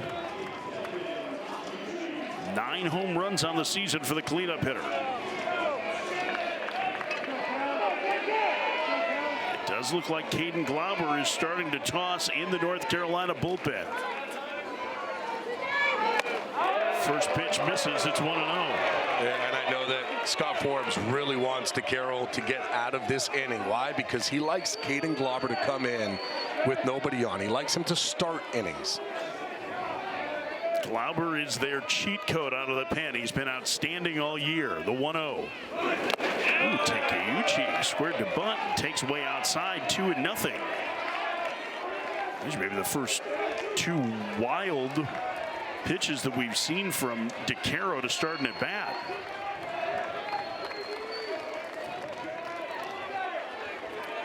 You're Takeuchi, you're looking straight fastball. You know that he's throwing it. In the driver's seat, 2-0. He swings and pops it up down the right field line. It's a long run for Howe, and he won't get there as it gets out of play. It's 2-1. Yeah, for me on a 2-0 count, you know you're going to get a fastball. He's been throwing strikes all day long. He wants to try to get that first strike over. You got to be ready for it. Can't be late on that fastball. And he was. So, Yeah. I mean, is it deception? Is it just I think it decision? could be overthinking of, like, do I swing, do I not swing? Getting up there, just that little bit of, is it going to be a strike or not, makes you late to get to the pitch. 2-1. Squares to bunt, bunts it to third.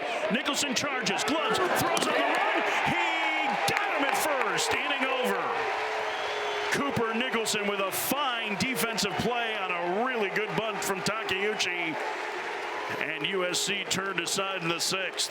Oh, what a great job by Nicholson coming in to get that ball on the run. Makes the throw over to first. Really nice play by the third baseman.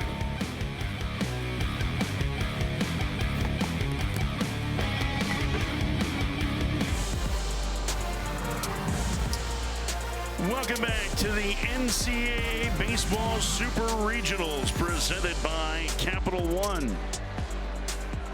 Jason DeCaro has been terrific for North Carolina as he talks to his pitching coach Bryant Gaines. 6 shutout innings for the junior.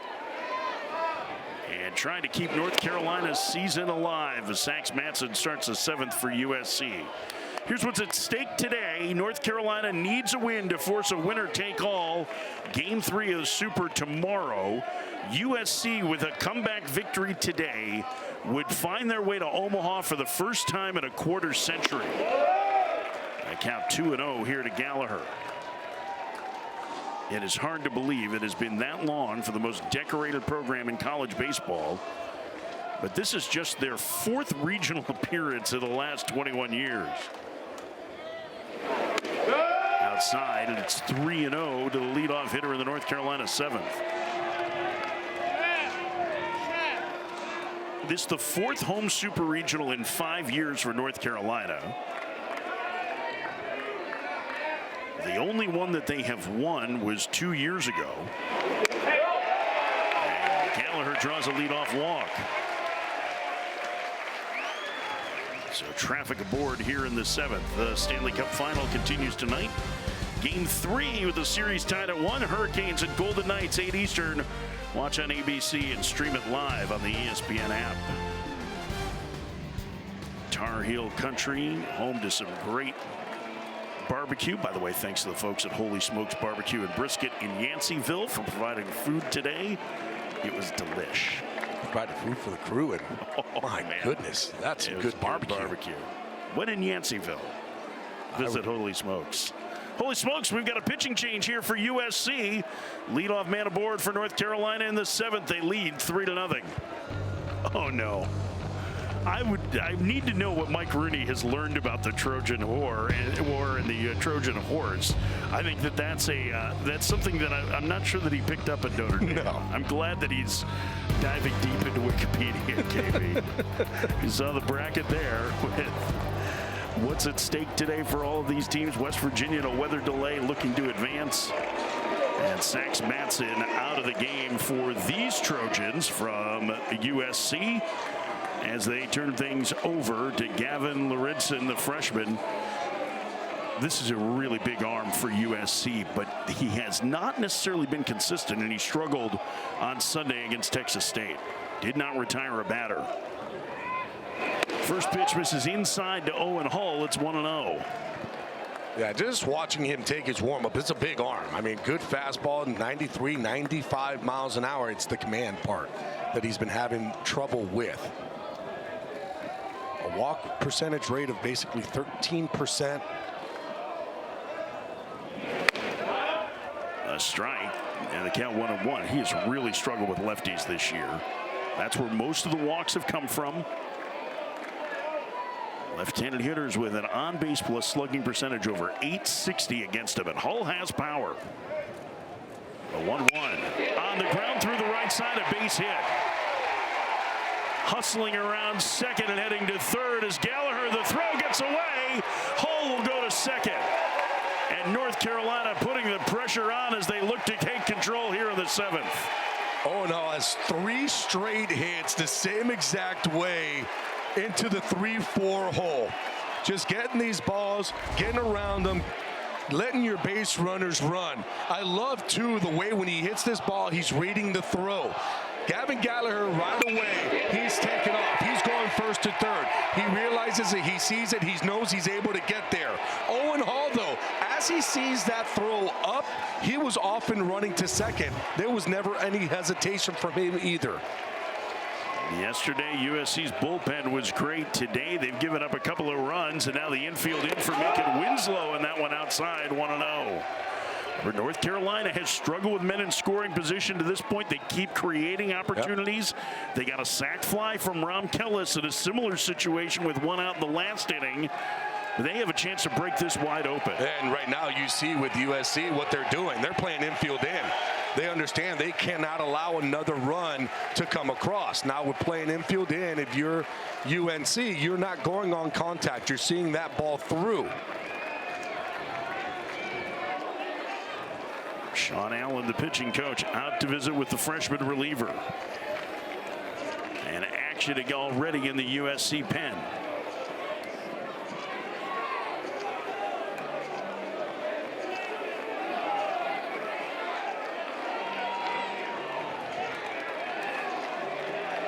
The NCAA men's super regional coverage continues this weekend across ESPN, ESPN2, ESPNU, and ESPN Plus. For more information, visit NCAA.com, the home for all NCAA championships. A lefty in the bullpen, Ben Kushney, who we saw for an out yesterday, their lefty specialist. Hey, look how far the first baseman, Adrian Lopez, is playing. He's in between first and second, trying to cover that whole area. 1-0 way outside again to Winslow, so even after the mound visit, Lurentzen can't find the zone. 2-0. And if they're going to work away, that kind of plays into the hands of what you're talking about, right? Well, here's the thing, too, with Macon Winslow, a guy with a lot of power, you kind of want to keep it in on the hands. He swings and skies one to right. That should be deep enough to get home a run. Gallagher tags at third. The catch is made. The throw will come to third and cut off. Gallagher scores. It's 4-0 North Carolina. They don't have hits with men in scoring position, Gabby, but they have done a very good job the last two innings of executing with a man at third and less than 2 outs. And that's what I was saying against Macon Winslow. You don't want to really leave anything out over. Why? Because he's a powerful guy. And you're basically making it a favor for him of leaving it out over that he could do just that. Because not only did he get that runner in, he moved that runner over. Right? So all of a sudden now, Eric Paulson has a chance to come up with a runner on third and less than 2. And even with the lefty Kushney getting loose, and I think Andy Stankiewicz is going to go to him. No, they're going to intentionally walk Paulson here to take the bat out of his hands. Paulson had a home run the other way in the 6th, and he'll get the intentional walk. This is in the 6th inning. Going the other way, Paulson, the most outstanding player in the regional here in Chapel Hill. Here's the other thing, though. I mean, I get it, the righty-righty matchup, but Colin Heineck today, he's got a couple of hits, and he hit a long ball back in the 2nd inning. You see the guy with the I Love New York sign. That's where Paulson's from. But for USC now setting up the double play. So they're going to be playing, they looks like they're playing first in. Now they're moving the third baseman back. So now they're just playing a regular double play depth. Ball gets hit, you're trying to turn it. First pitch down low to Heineck. It's 1-0.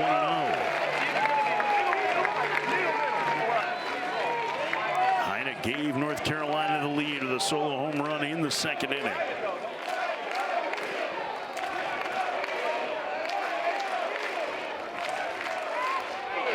Way outside, it's 2-0. Well, now you're looking for one pitch, one spot, one zone. You're looking for a fastball. You're looking for it to be out over the plate. You're trying to drive something deep in the air. 2-0. 3-0. It does not seem like he's been anywhere close with his breaking ball. So, I mean, it feels like he's one pitch. You're looking fastball only. And I'm giving him the swing sign. I'm not letting him take. If you want to throw a 3-0 cookie, we're jumping on it. Now you're looking fair or foul down that left field line. It's got to be your pitch. Upstairs, ball 4, and the bases are loaded. Yeah, right now, if you're USC, you got to be thinking, and Andy Stankiewicz got to be thinking, got to go get him. Hasn't been really close on any of these. You can't afford to just continue to walk guys and give free passes out, especially now with bases loaded. Well, you're in this area, though, too, as you see what Carolina's done with men in scoring position. Scott Forbes is going to use their second offensive timeout here. You have the lefty Cushney loose, but do you want to keep chasing this win down 4 here in the 7th if you're USC? But you also don't want this game to get away from you. A 4-run ball game is a little bit different than all of a sudden one big hit. Now you're down 7 or 8. Then all of a sudden you can play that, well, we're going to, it doesn't look like we're going to be able to win this, and keep your better arms going. How 4 for 13 this year with the bases loaded, 3 for 3 against lefties, which is interesting as he takes a strike. It's 0-1.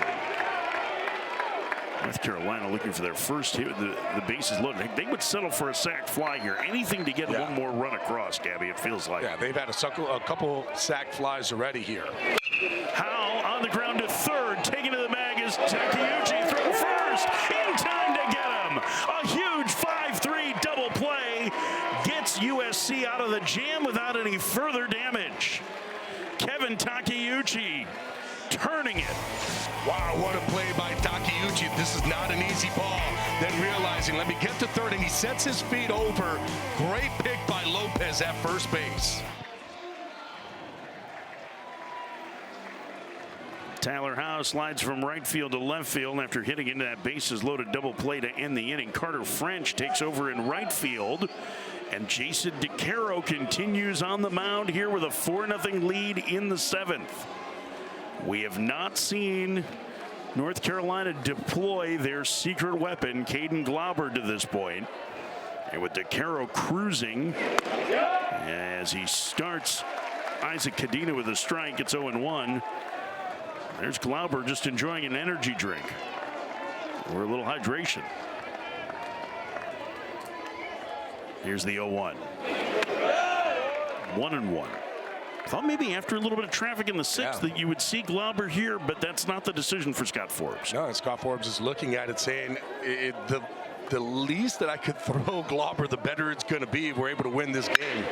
On the ground to first, Paulson has it. He will take it to the bag himself for out number 1. It's been a very good day for the ace of this North Carolina staff. Oh, after back-to-back bad starts, this is what he does here today. He was absolutely on since pitch number 1, just spotting the balls, getting soft contact, and then all of a sudden, the later the innings came, started to get the punch-outs that he was looking for. This is what a Friday night ACC starter looks like. Jack Basier on the first pitch to second. Gallagher will throw him out, 2 up, 2 down. Every out that DeCaro buys is a huge benefit for North Carolina. And not only that, all of a sudden he's starting to get some quick outs, right? We've already seen it before where, 4 or 5 pitches and gets 2 outs.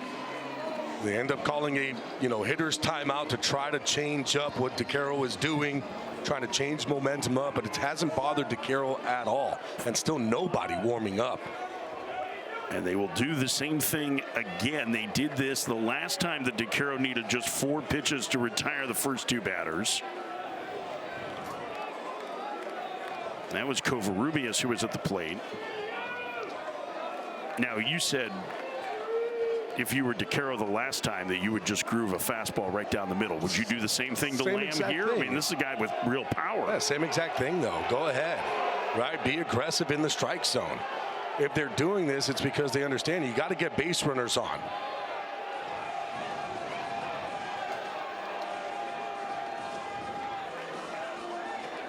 Well, last time he did it was his best fastballs that he's thrown all game at 95 miles an hour. We see 95 down the chute. We'll know why. I mean, listen, a solo home run does not do a lot in this spot, but DeCaro can also throw every single one of his pitches for a strike, right? True. So he can throw a slider as a get me over if he wanted to. First pitch to Lamb. He squares the bunt, takes a strike at 92, so 1. And there it was. He was taking. That's I'm going to show you bunt, but I'm taking when I'm showing it.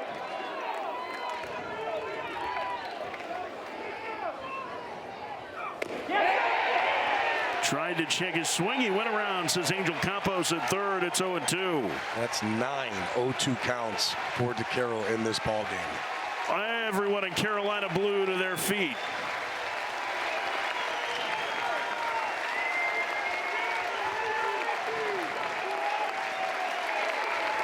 The 0-2. Foul back. DeCaro making what is very likely his last home start here at the Bosch. He is draft eligible, likely to be taken on day one of the Major League Baseball draft. The 3-year starter for North Carolina delivers. Swing and a miss. Inning over.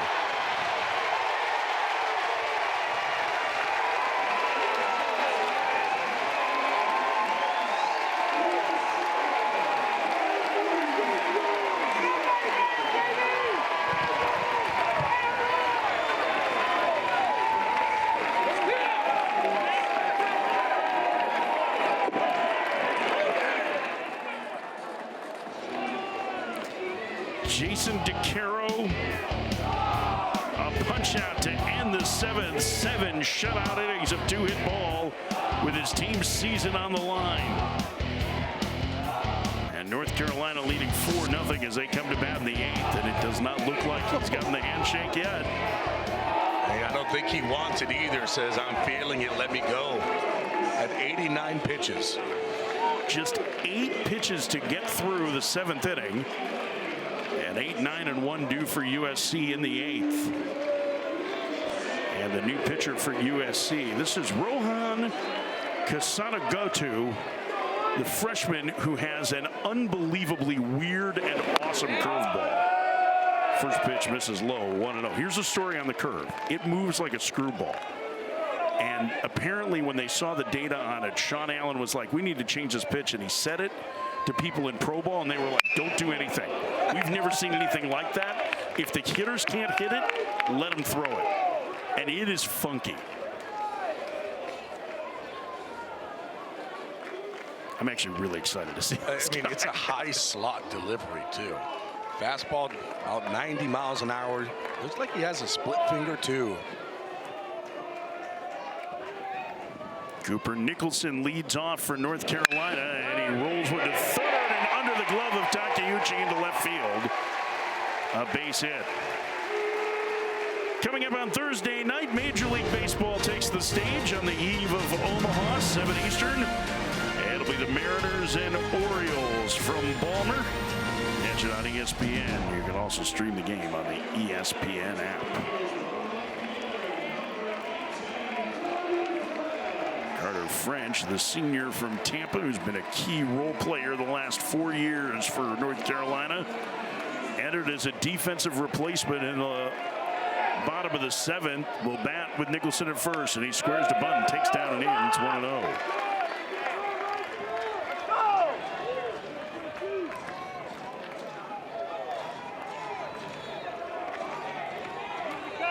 Seven sacrifice bunts on the season for French, who's always handled the bat well, and he's ahead 2-0. Not only that, you can see kind of what Scott Forbes is thinking about.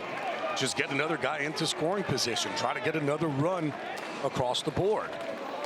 Well, the more that they can score, the less reliant they will be on Caden Glauber today, which saves them potentially for tomorrow. And did it hit him? I think he said that he swung at it. Did they? Or did he get hit? They're saying that it hit him, but I was wondering if that. I think they're saying it was a strike. Okay, so it did hit him as he was going for the ball. So that's what they're calling. That's exactly what happened. And Scott Forbes giving the thumbs up, saying, "Okay, I got it." That's what it looked like to me. It looked like he went after it as that ball hit him in the arm. Ooh, Ricochet. Got Kadira in a rough spot. 2-1. Double hit.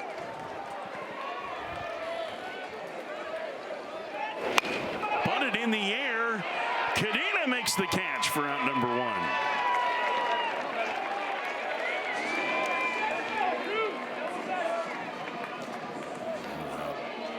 Big first down of the inning as French was trying to give himself up and couldn't move the runner along. And I'll turn the lineup over to Jake Schaffner.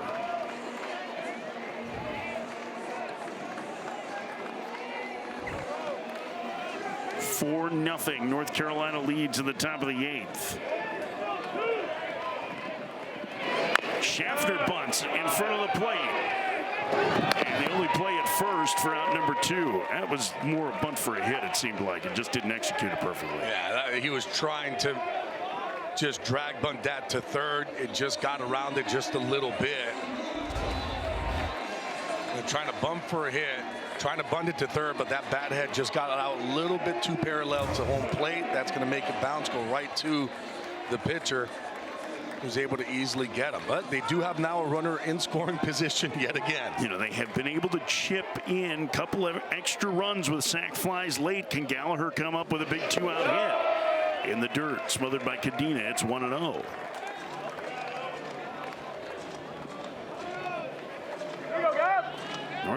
North Carolina has struggled in these spots. USC's pitching has been great in it, and if they can get out of this inning without allowing a run, you feel like you still have a chance. 8, 9, and 1 would be due against DeCaro in the 8th. The 1-0. Inside 2-0. You got to be careful with Gavin Gallagher, though. He's a guy that usually does really big things when you're talking about playoff baseball. Regionals, super regionals. Moments never too hot for him. 2-0 the count. He swings and pops it up foul third base side. Takeuchi over, but it hits the netting above the dugout. That was a big swing. 2-0. Count 2-1. He was trying to hit a 2-run homer on that one. That's where, when you're Scott Forbes too in those types of situations, saying base hit will work just as well. See if you can get the first base hit with runners in scoring position today.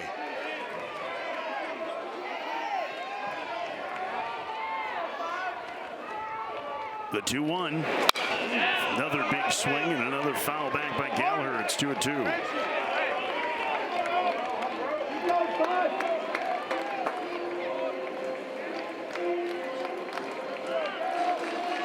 I mean, look at Gavin Gallagher and when he's hitting. This is what he's seeing on the defense.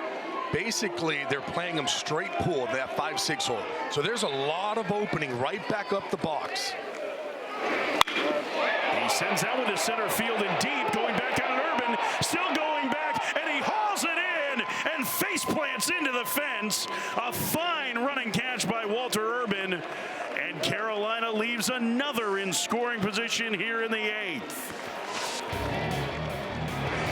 In the game for his defense, and Walter Urban saves a run with this great running grab. Through 7.5, it's 4-0 North Carolina as the Tar Heels try to save their season.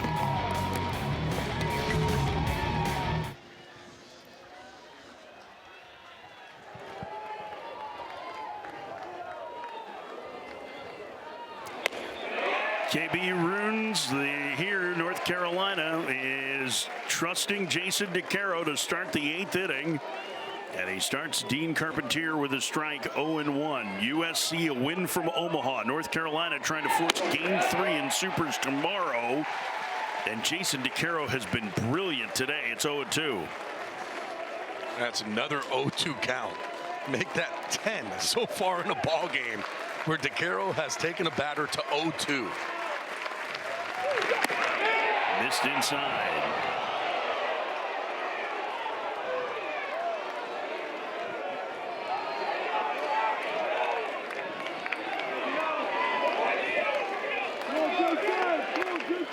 The 1-2. Called strike 3. Carpentier knew it. Strikeout number 6 for DeCaro, 1 out. Boy, DeCaro just rolling. That's the curveball. After fastballs, here's a big curveball, bottom of the zone, strike 3.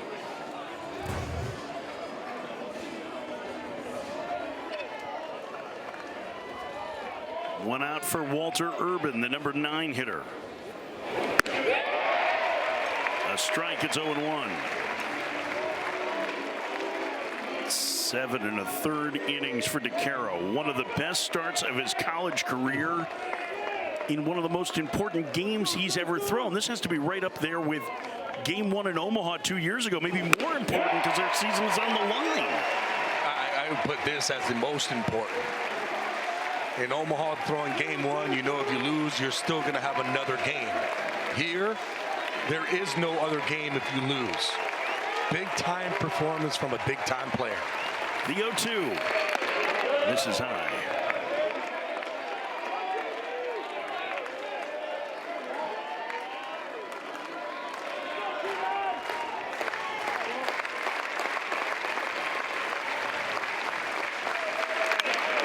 Two fouled away by Urban.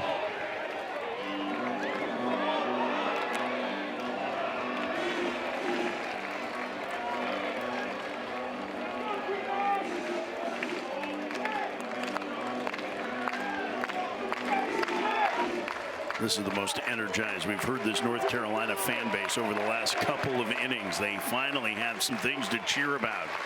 Feeling good about their chances after losing the opener. Down low, the count 2-2.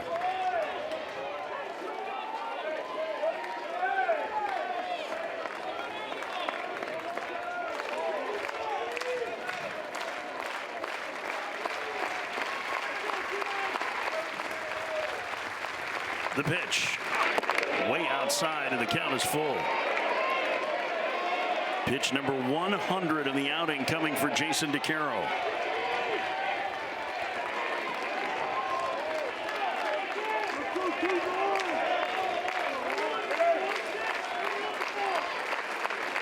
The payoff. Swing and a miss. Strikeout number 7. And 94 miles an hour, and Roy Williams loves it. 2 outs. 3 straight strikeouts for DeCaro. And this is just, here's my fastball, top of the zone. See if you can hit it. DeCaro right now, he is feeling it on the mound. 2 outs for Covarrubias. 0 for 3. Swings at the first pitch. Skies it to center field. Coming in, Hall calling for it. Squeezing. Inning over. 8 shutout innings of 2-hit ball in the books for Jason DeCaro. North Carolina trying to extend their season, leads USC 4-0.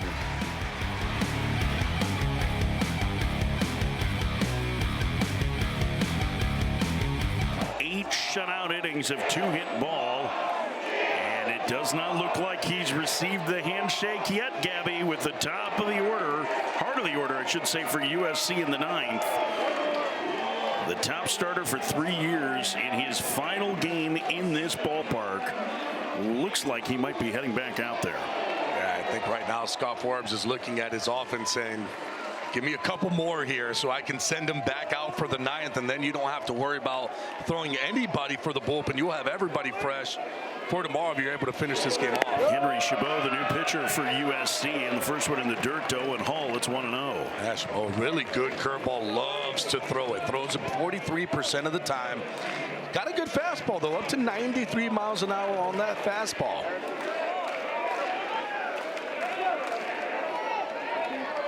Owen Hall leading off the inning for North Carolina. The pitch. Down low, 2-0. Okay, so earlier in the pen, Caden Glauber was up. The freshman of the year in the ACC. Their Swiss Army knife reliever. But now the 4-0 lead in the 9th. Do you think about going to him or to Walker McDuffie? I would think that you would go McDuffie just because he's been in those moments and in those situations. Now, you can still have Glauber getting ready, because if all of a sudden McDuffie does get himself into a little bit of trouble, you could still bring him in. But I think the thought process right now, if you're Scott Forbes, is if you don't have to throw Glauber in this ball game, that means you're going to have him fresh for tomorrow's ball game, and he can pitch behind Boaz. A strike in the count, 3-1 to Hall. I think that decision is easier if it's 5-0 or 6-0 than if it's 4-0, right? Correct. But the other part of it is McDuffie, who gave up the grand slam yesterday. I know Carolina fans are saying, like, yeah, but he got rocked. Listen, this is their guy, right? They need to get him back out there. Yes, every once in a while you go out there and you get hit in the mouth. That's how you get up the next start. And he's done that very well in his career, where he can go out again today and just completely dominate. He left one pitch, a slider, that he just wasn't able to get around on, and it got hit. It happens. 3-2 the count to Hall, and he draws a leadoff walk. Good speed aboard to start the inning for North Carolina, leading 4-0 in the ninth. They'll bring up Macon Winslow, who delivered a sac fly his last trip. The DH 0 for 2 today. And North Carolina is going to use their final offensive timeout. I wonder if this is a situation where it's just to kind of talk and say, hey, are we going to be able to steal a base here? Right? You're not going to tell Macon Winslow to go up there and sack bunt. It's going to more be, hey, we need to make sure that if we have the times right, let's get a good jump, see if we can get into scoring position. And Hull is one of the best base stealers on the team. Here's a look at the left side of the bracket. That's the side we're playing on, the ones that get ready for Omaha on Friday. Auburn and Ole Miss about to start at the top of the hour. Troy currently leading Little Rock. West Virginia pounding Cal Poly, but they're in a weather delay. It looks like West Virginia will be heading to Omaha. They have a huge lead. 3 infielders to the left side for Winslow. Hull the lead. The first pitch bounces up, and it gets away from Cadena, and they won't need to worry about stealing a base because they get a free 90 on the wild pitch. But how about Macon Winslow turning to bunt? Now, I don't know if this is, hey, you're going to show the bunt and bring it back right away and just take it to the catcher's eyes. It's something that I like to do when I was hitting for my base runners, where you show the bunt and then you basically just take the bat back right to the catcher's eyes so he can't see where that ball is coming from. And you end up getting something like that happen where the ball gets away and you get the extra 90. Now, in this situation, I mean, I would say I don't see him bunting, but you know what? There is a situation where, hey, bunt him, get him over to third, sack fly, get him in, and you got that extra run that they were looking for. They're over 6 with men in scoring position, but 2 big sack flies to help extend this lead. And Andy Stankiewicz coming out to talk to Chabot. And is this a move to the bullpen, or is this to talk about the defense that they want to set up in case Winslow does decide to sacrifice? He is going to the pen.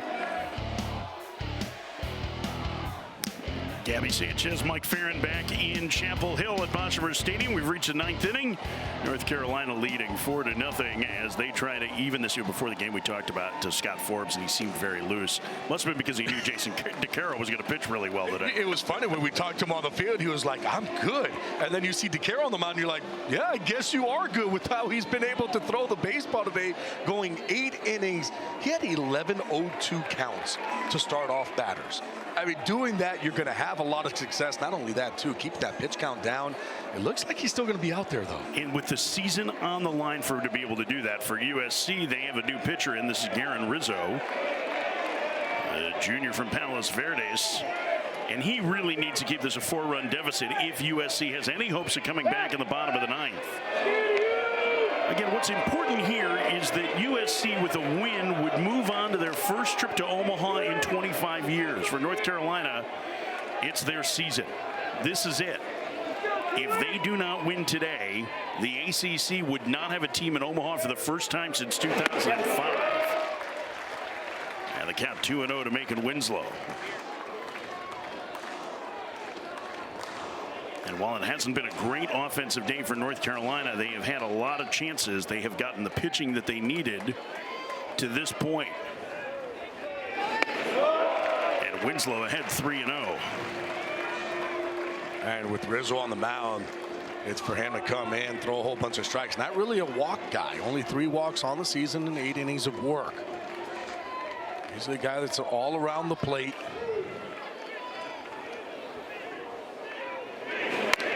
Ball 4. First 2 have reached for North Carolina in the 9th as they look to ice this one away. The Tar Heels chants getting louder as Eric Paulson, who's already homered in this game and who won the most outstanding player in the Chapel Hill Regional, comes to the plate. And against Rizzo, left-handed batters hitting 400 against him. They have an OPS of over 1,000. Swing and a miss. A curveball He swung through it. It's 0-1.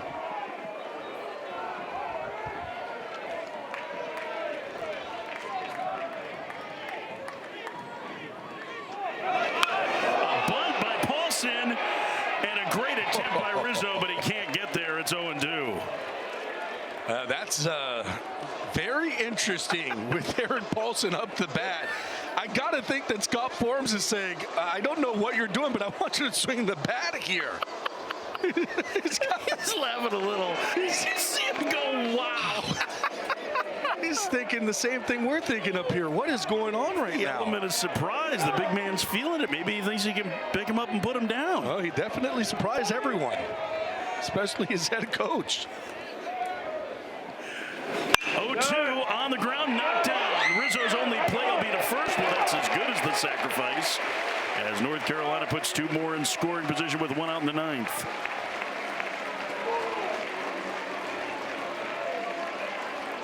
That's what Paulson has done. 4 doubles, a home run today, and yet he was squaring to bunt. He may have just been feeling it.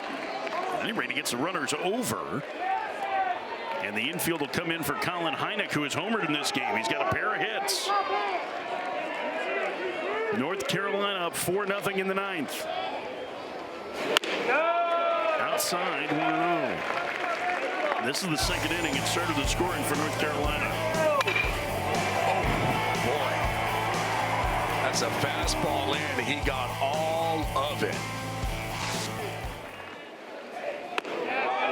Strike on the outside corner, 1-1. And again, we cannot emphasize from North Carolina's standpoint how important a couple more insurance runs are, because it will all but ensure that they don't have to use their top multi-inning reliever in Caden Glauber today.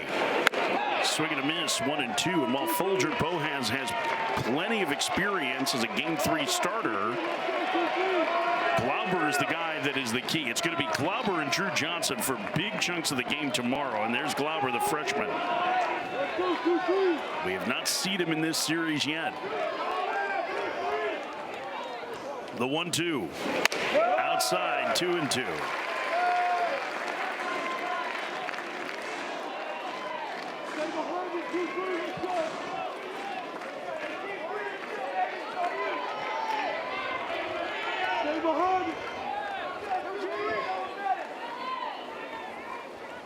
The pitch popped up, foul territory, first base side. Adrian Lopez with a big second out for USC here in the 9th. And I gotta feel like, Gabby, if you get out of this without any damage, if you're USC with your best hitters coming up, you feel like you've got a chance in this game. If DeCaro's going to go back out there for the 9th, he's been great to this point, but he's over 100 pitches. And one of the other things that you have to look at in this type of situation, too, of course, we've seen what they've been able to do with runners in scoring position. It has not been good. Now, they have some sac flies, so they were able to score a couple. But do you walk Tyler Howe in this situation? Well, they're not going to. The first pitch is low. Now, it could be that you're pitching to make him chase, even though that's a little bit dangerous with man on third. But told you about the numbers against lefties. Lefties hitting 400. They have a very high average. He's better against righties. The freshman waits and takes to the dirt. It's 2-0. DeCaro has his glove. He is waiting to retake the mound at the bottom of the 9th. Trying to do it all himself to get North Carolina to a decisive Game 3 tomorrow. The 2-0 spins him off the plate. It's 3-0.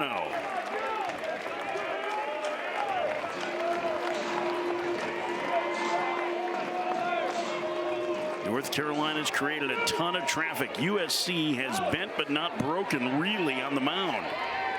The 3-0. Now takes a strike. It's 3-1. That run at third is big, and Andy Stankiewicz, USC's coach, knows it.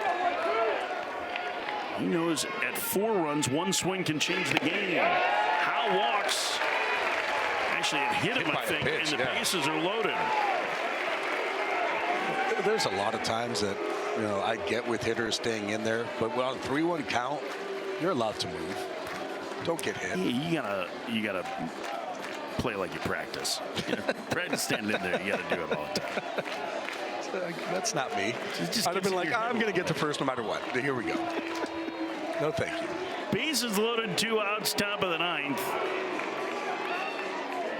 And Sean Allen's going to trot out to the mound to talk to Rizzo.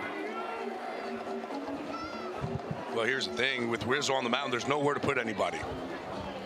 You've got to be able to attack the zone and attack it early. If I'm Nicholson, I understand that and I know that. I'm going to look for the fastball, something that I can handle. I want to be aggressive early on because I guarantee what they're telling Rizzo is, hey, look, now this guy does have power, but you can't fall behind because then all of a sudden you're going to be a one-pitch pitcher, which is going to be, they're going to look for your fastball. North Carolina has not had a hit with the bases loaded today. They have had lots of opportunities. In the Super Regional, they were 0 for 3 yesterday. Had the bases loaded, nobody out in the first. Had a couple of different opportunities today. Cooper Nicholson batting. First pitch, way outside of the breaking ball, 1-0.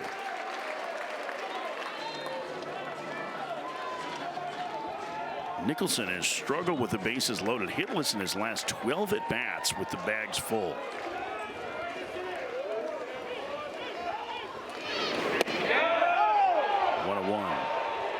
If you're Nicholson, that's not what you're looking for. You're not looking for a painted breaking ball at the bottom of the zone.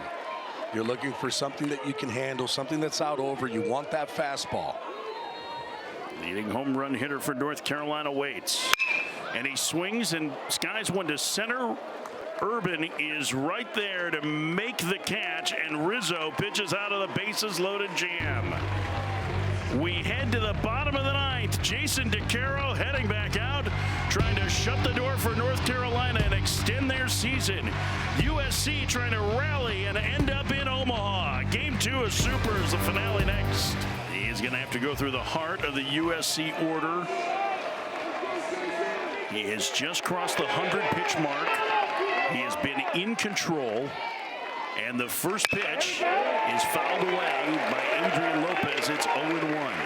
USC has not had a runner reach second base in this game.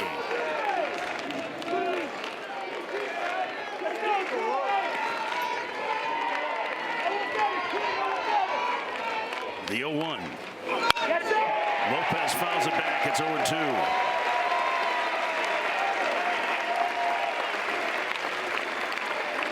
103 pitches, and he's still at 94 miles an hour. Caden Glauber waiting. We told you yesterday he's going to play a key role in this Super Regional. We just don't know when. Bouncer towards the middle. Gallagher has it. Throws to first. 1 out in the 9th. Sends things to Bristol. Chris Budden and Mike Rooney.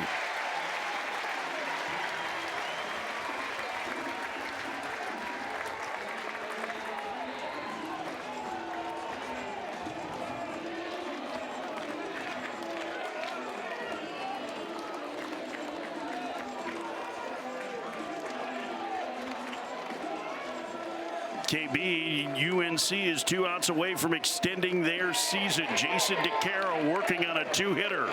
Augie Lopez fouls it away. It's 0-1. USC rallied from a 5-1 deficit yesterday to stun North Carolina. The first game the Tar Heels have lost all season when they had a multi-run lead. Andy Stankiewicz's team needs a miracle run here in the 9th to get even. Bouncer foul. It's 0-2.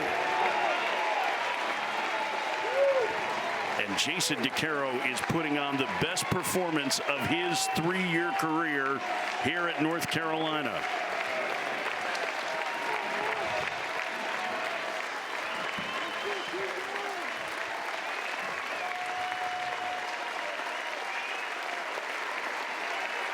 The 0-2.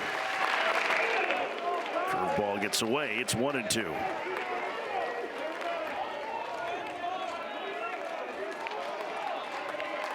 Augie Lopez, a quiet day, 0 for 2 and it hit by a pitch in the 6th.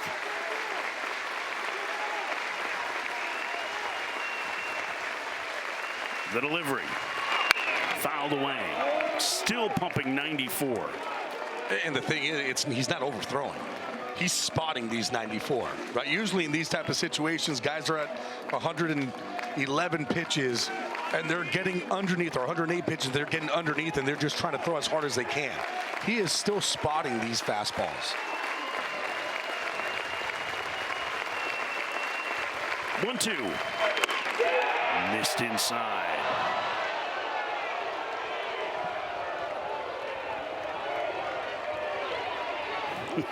Scott Forbes wanted it, but it was in off the plate. It was in. Mike Morris has done a very fine job behind the plate, calling balls and strikes today.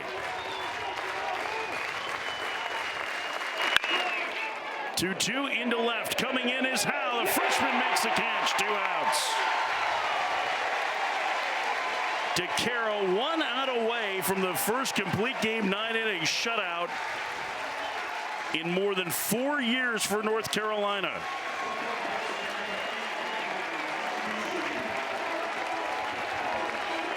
The last chance for USC is Kevin Takeuchi. 0 for 3 today.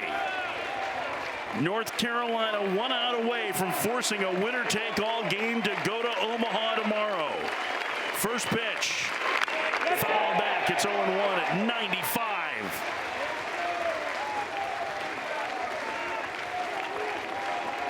The last pitcher to throw a shutout in an elimination game, you have to go to Kumar Rocker's no-hitter against Duke for Vanderbilt 7 years ago. The 0-1.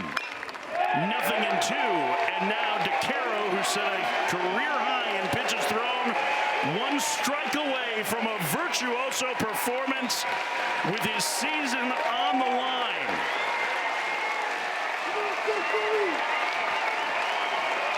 North Carolina 4, USC nothing. Bottom of the 9th, 2 outs. The 0-2. Fouled away again.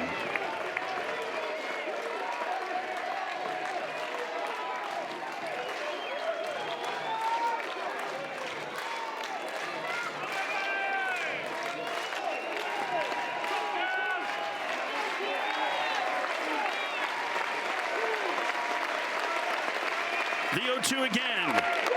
Just missed.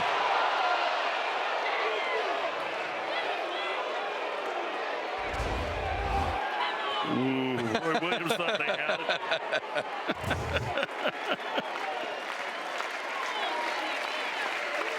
The 1-2. Swinging a fly ball. Foul down the left field line. It's a long run over for Howe, and that one's out of play. Takeuchi doing a good job battling to try and keep USC alive here today.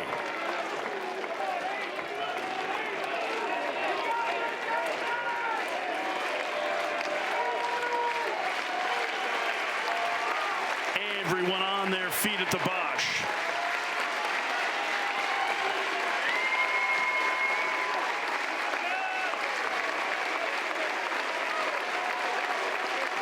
The 1-2. Fouled away again by Takeuchi. 96, the best fastball of the day from DeCaro. Yeah, it doesn't matter what pitch he's at. 116, 111 was the most he had ever thrown in a game. At 116 now at 96 miles an hour. The pitch. Swing and a miss. DeCaro keeps the Tar Heels season alive with a complete game 2-hit shutout.